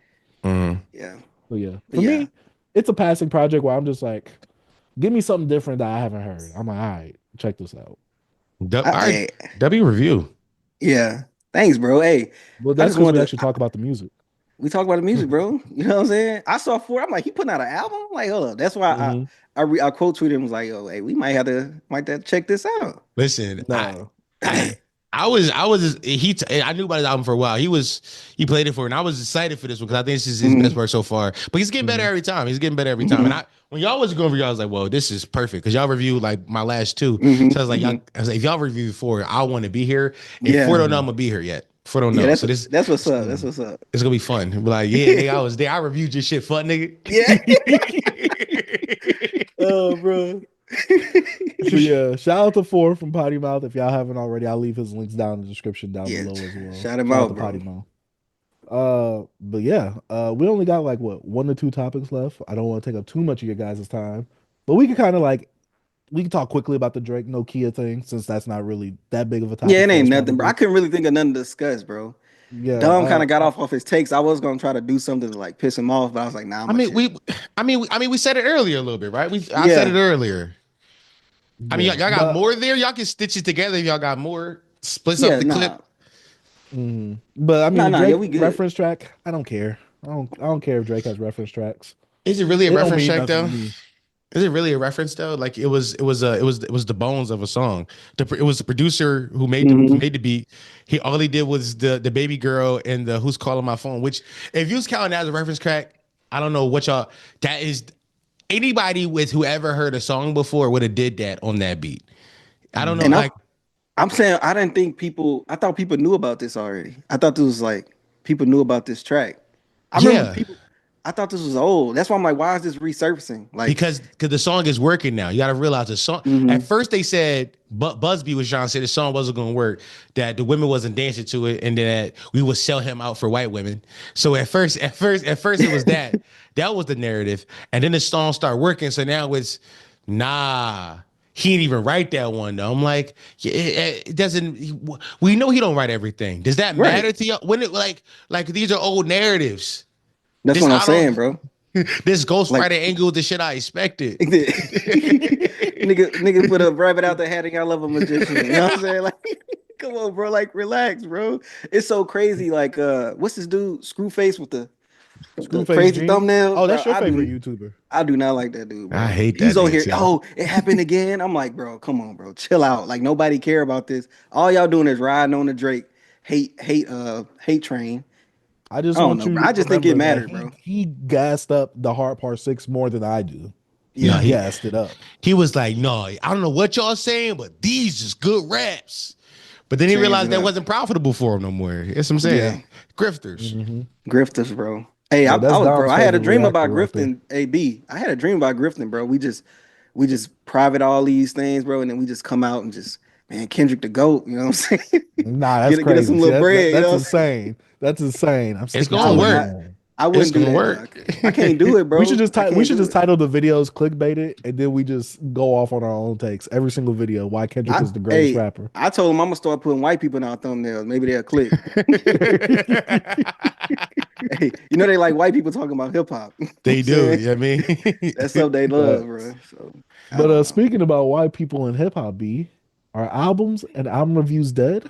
You know, boy Anthony Fantano was cooking on here. I want to talk to Dom about that because he makes albums. Yeah, and he makes music. Yeah. So one thing I want to say is like I see that you make your albums a little shorter. I see 4 did it. Do you think that that's a better way of making that can keep it together, of having these long albums, like you said, having Playboy Cardi long album. You're like, man, I can't digest this like this. It's just nothing but filler on here. Mhm. So I was thinking, a length of the albums these generation, is it also hurting like albums and stuff like that? Because you kind of want people to stay engaged. I think So it's like, I think it's that, and also I think it's like reviewers want to review something, there has to be something to break down. Like I to talk about myself for a second, like my albums are like they're dense with my personal life. Now it's like you don't know my personal life, but for me it's therapy. But if you listen long enough, you realize, oh, he's talking about the same situations in every song.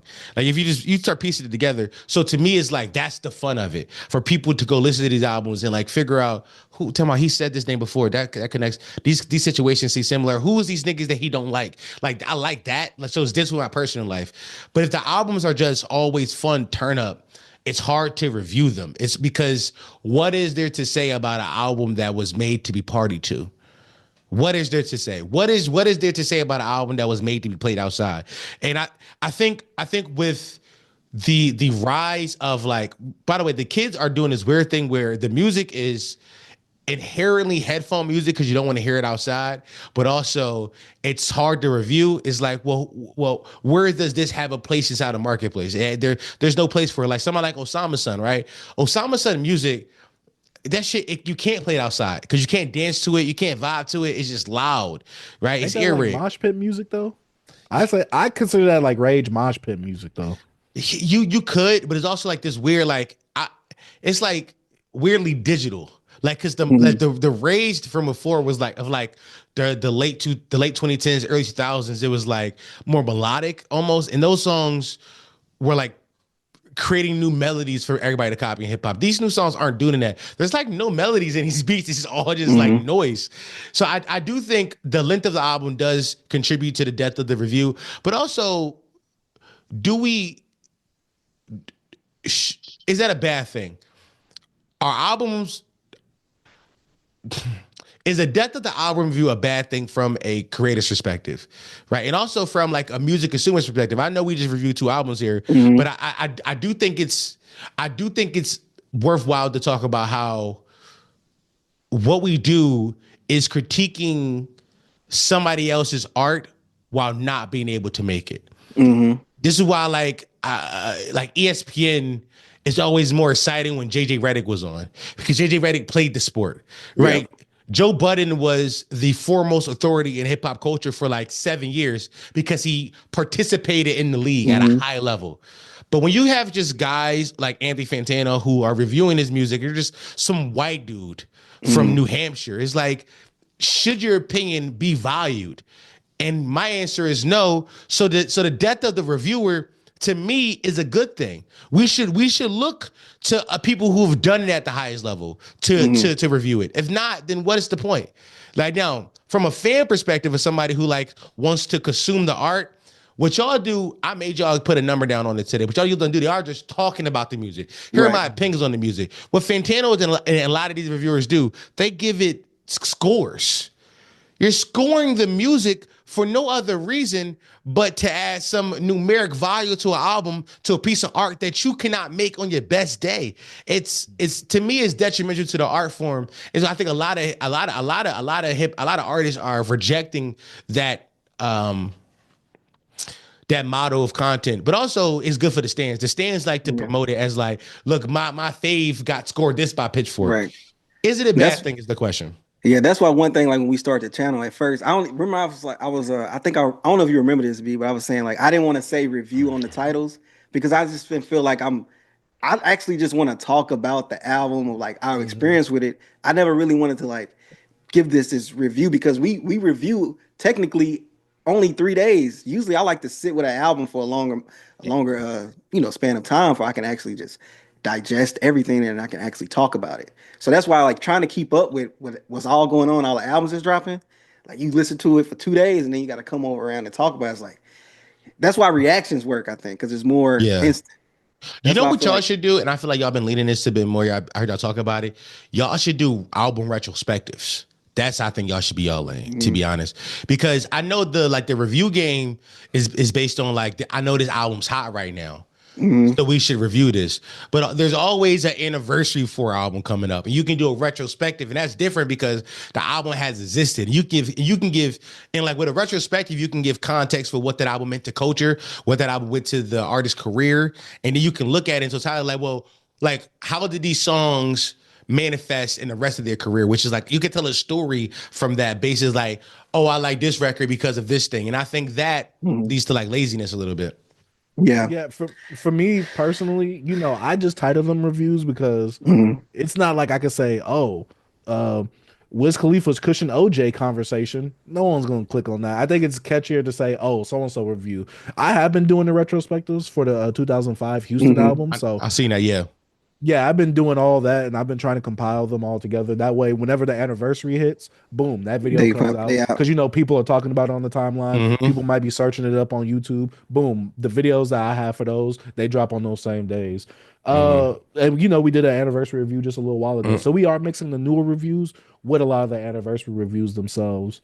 For me, I don't do the numerical score because it's all subjective. To me, it matters what you're saying behind the score because I know Anthony Fantano said something about giving Sexy Red an 8 and enjoying Sexy Red's music, which I was like, I said it on here. I enjoyed the first project that she put out because what she went for, and to me, my thing is this, I don't grade it based off of, where's the rank on the scale? To me, I grade it based off of, did they achieve what they were trying to attempt? And to me, Sexy Red did what she was supposed to do perfectly on her project. So I wasn't mad at that. I'm not expecting, just like Chief Keef's Finally Rich, I'm not expecting Spiritual Miracle Lyrical. If I give that project a 10 and I give To Pimp a Butterfly a 10, I'm not saying they both are lyrically dense or the same project, but that's the problem with what they're supposed to do. But that's probably with numerical views though. Exactly, because when you give To Pimp a Butterfly, to Pimp a Butterfly 10, then you're like, oh, this is your 10. This is your metric for 10. When no, this was a 10, and this is a 10 inside their catalog based off what I like from this artist. But that context is lost because, like I say on my channel, the internet's not a place for context; it's a place for content. The content is what matters. Nobody cares about the context of how you got to this. Give us the clickbait. They'd be like, you didn't watch the full clip. Nobody cares.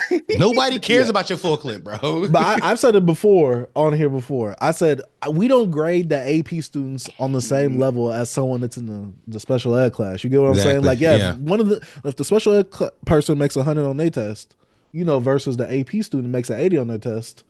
Come on. But I'm saying, but we know that, but it's like Dom said, it do get lost in context. People don't care. They be like, oh, you gave Sexy Red this at Pitchfork, and then you give Kendrick's a 6 out of 10. But they don't be like, oh, this is a Kendrick album score. This is a Sexy Red 8. You know what I'm saying? They don't.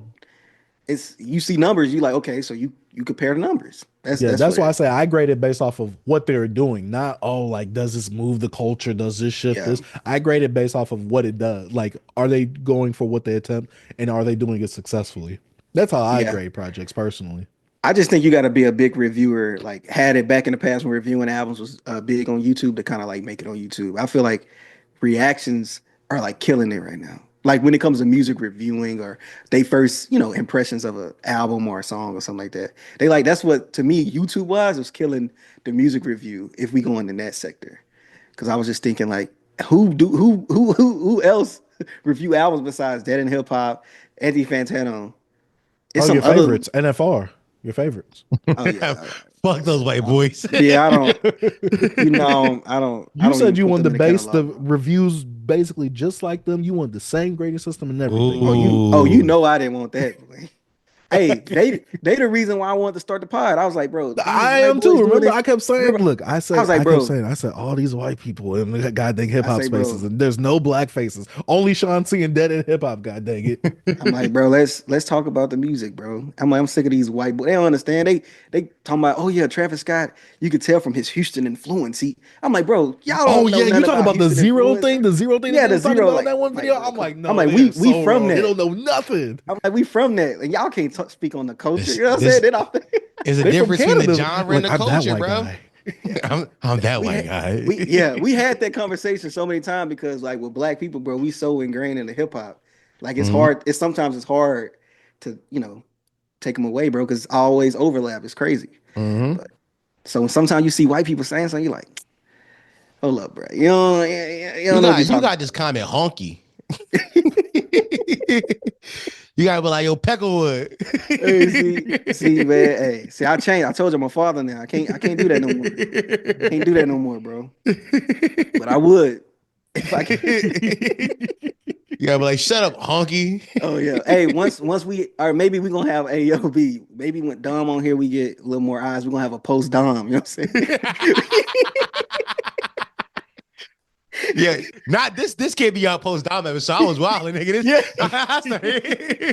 They gonna be like, yo, PL's gonna come over here like, yo, that's the Dom we want. We want that Dom back. You know what I'm saying? Yo, no, it's funny. They be sharing y'all videos inside my Discord. They be like, yo, for real? Yeah, they like, yo, BBC just dropped. Yeah. I was like, dids, no dids, crazy. But yeah, that's what's up. That's what's up, bro. I be trying, bro. I be trying. Y'all gotta get more entertaining. They gonna turn live this bitch up. Hotter takes. Stop being so level headed. Hey, bro. Hey, we are in apartments. We can't do that. Hey, I'm finna be a homeowner. That is a noise complaint waiting to happen. It's crazy because I was thinking that like we can be a little crazy, but I'm like, as I got older, bro, like I matured a little bit, and I'm be like, man, I know I can bring that entertaining out. But sometimes I do it. Sometimes I'll be like, we be just level headed, chilling, just having conversations. The crazy part is our level headed takes sometimes be getting us killed. No, because I said, the Lloyd Banks project really isn't for me. It sounded samey. Lloyd Banks fans started coming out and trying to kill me for that one. Out the woodworks. Yo, Lloyd Banks got fans. Keep it a bean. I was saying the same thing. I said you saying Lloyd Banks and fans is crazy. That's nuts, bro. I would have been like, get off his dick, yo. What we doing? Yo? I said the same thing. Hey, maybe like back in the day, bro, we had a homie. He was on our podcast. He was like, bro, we got to get on YouTube. We got to do YouTube. That's when we was way more entertaining. Like, I ain't gonna lie. Like, we was. But we had a whole cast. Remember that one time we was too loud and they started banging on the roof or, the floor where you was at? We was a little wild, bro. But I'm a father now, bro. I have my wife in my wife in the other room right there, bro. She want me to get off this thing. You know what I'm saying? Y'all nigga gotta get out of these apartments, nigga. Goddamn. Hey, I'm about to be a homeowner soon. Chill out, bro. I'm a home. You renter. are not me. Hey, B, you gotta take that hour drive to come out to the studio, bro. Oh man. He's like, nah, I can't do that. It depends on the day. You can't be asking me that on the day I work. Right, I feel you.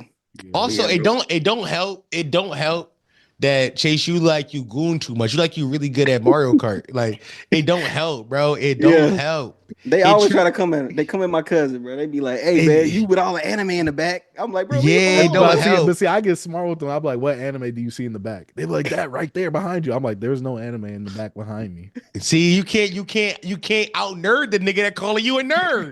That's crazy, bro. But they know what it is.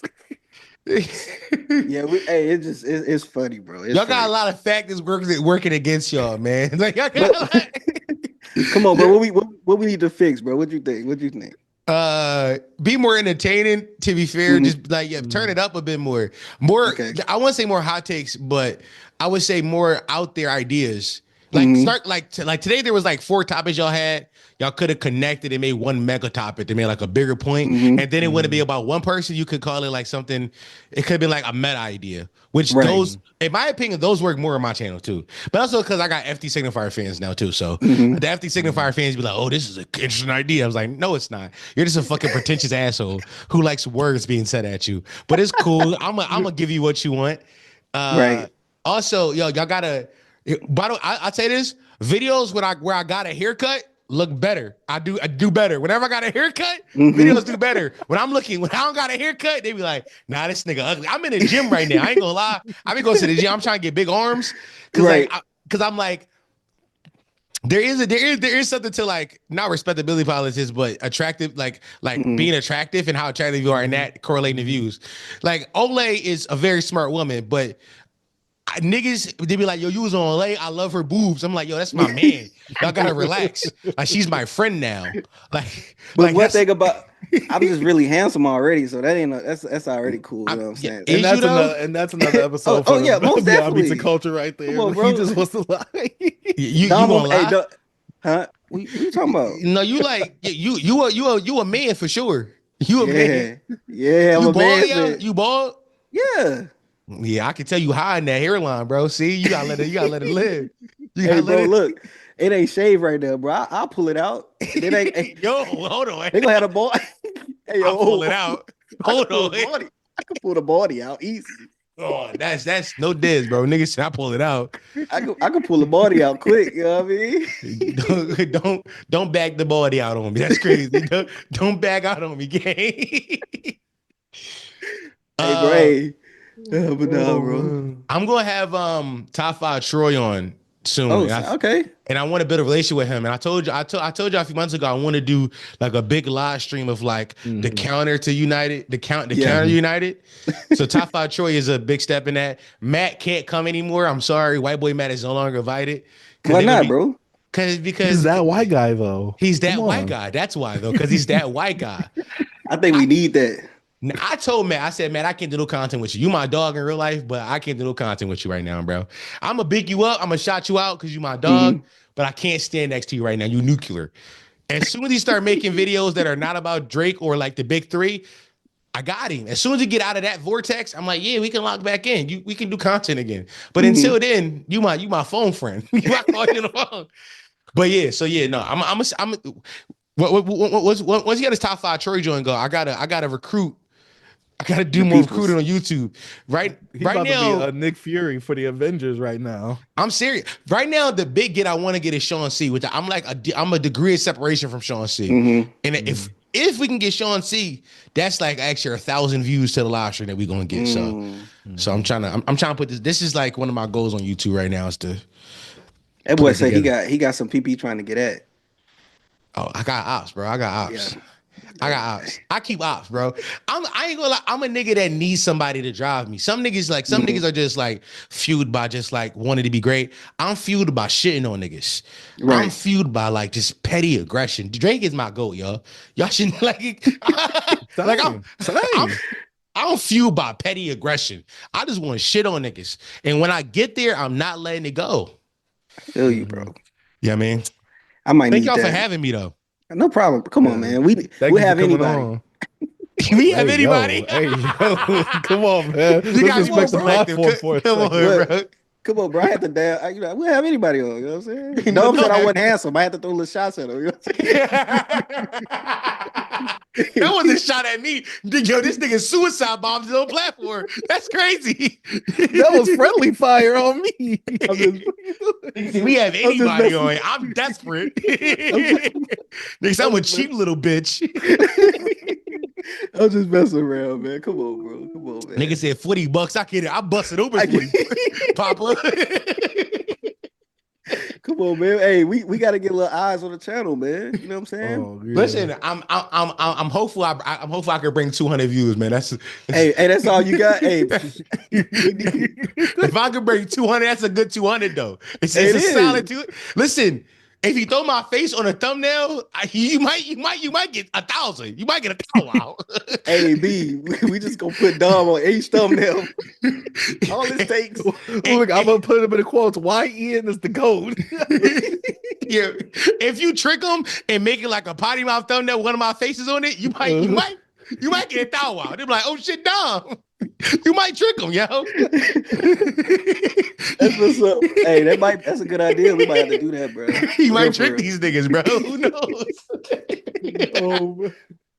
Oh man. Shit. But y'all got any closing notes for today's episode? Jesus, my eyes are burning. No, I just say shout out Dom showing pulling up, bro. That's what's up. You know what I mean? Showing out to the little guys, you know what I mean? Yeah, he made the boss call. He said, hey yo, whatever day y'all record, I'm pulling up. Hey, bro, made it a little more entertaining, you know what I'm saying? Because how he speaks with the hot takes. You know what I'm saying? Hey, I can't pull out a hot take like that, bro. I just speak with And I'll be authority, ready bro. to debate. And you know I'll be ready to debate. Yeah. I just speak with too much authority, bro. It's that's the beauty of being dumb. You just speak with authority. you just say stuff like with your chest. That's the beauty of it, nigga. Yeah. Hey man, I don't have that in me no more, bro. Yeah, all right. Nigga said I'm smart. All right. I ain't smart. Hey, I'm a dumb country bumpkin, bro. Come on. I mispronounced my words, bro. I ain't the smart one at all. Come on, bro. You gotta start reading Karl Marx, bro. It's just gonna change your life, bro. I ain't reading no Marx, bro. I'm trying to tell you, bro. I started reading Marx and changed my life, gang. Hey, bro. Y'all you read all his books or what? No, just the one. just the one. just the bro, one. Bro read like a synopsis. No, bro, I got the PDF file on my phone, and I talk. And listen, you stealing? I ain't talking Millie Bobby neither. What we doing? I'm too rich for that stuff you just suggested. See, if I get to talking like this, I can get entertained. If we get to talking like this, with music, I got to be too level-headed, B. No, I know why. You have to tell them behind the scenes, but I know why. Yeah. Got any closing notes, though? Nah, bro. I just appreciate y'all boys from having me. This is a real fun episode. Yeah. Hopefully the PMs rock with this joint. I'm gonna share it. Yeah. Y'all gotta figure out which clip y'all think is the clip. I'll post 2 clips and I post the full. So y'all figure out which clips is the clips. I post them on my page and I post the full on my page.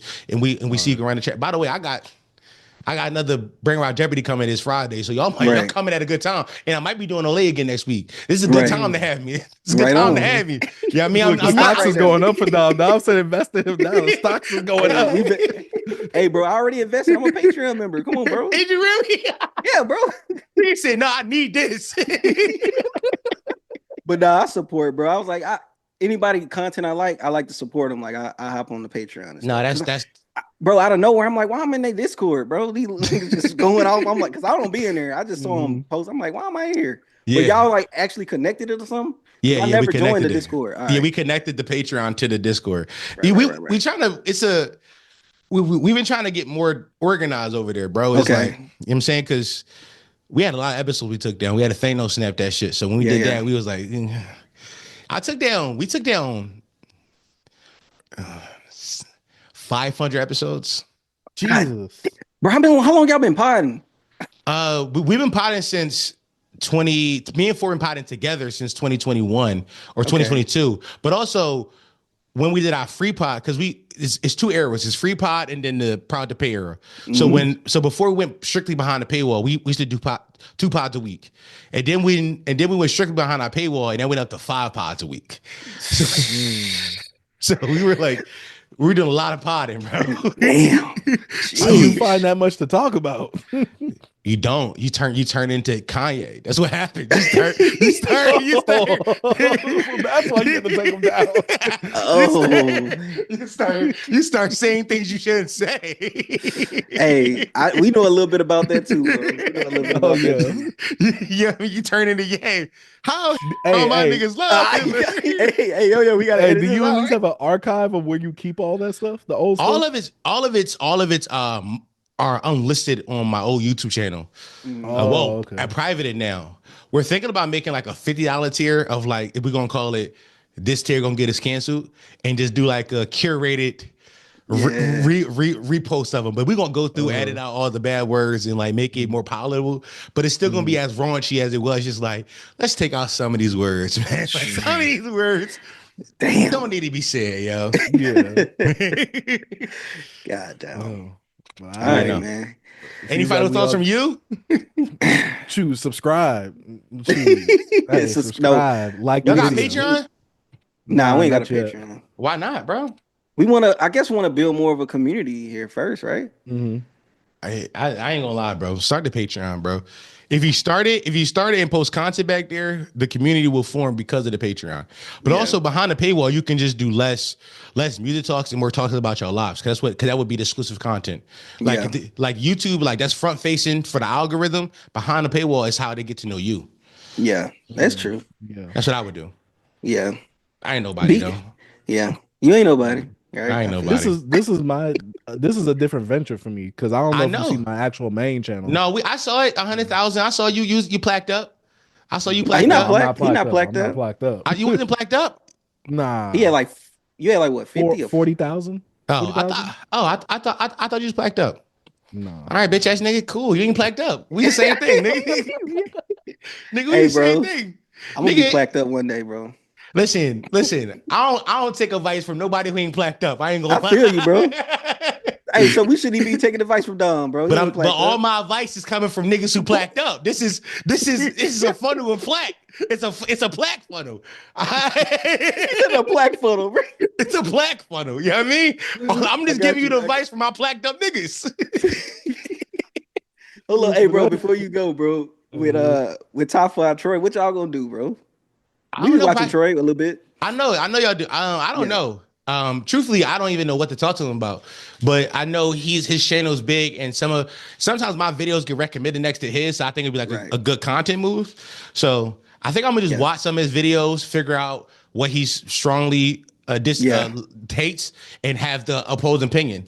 So we can. I know some stuff. That's gonna be easy. You gonna find some stuff from Troy. You gonna be like, nah, nigga. It's gonna be. Listen.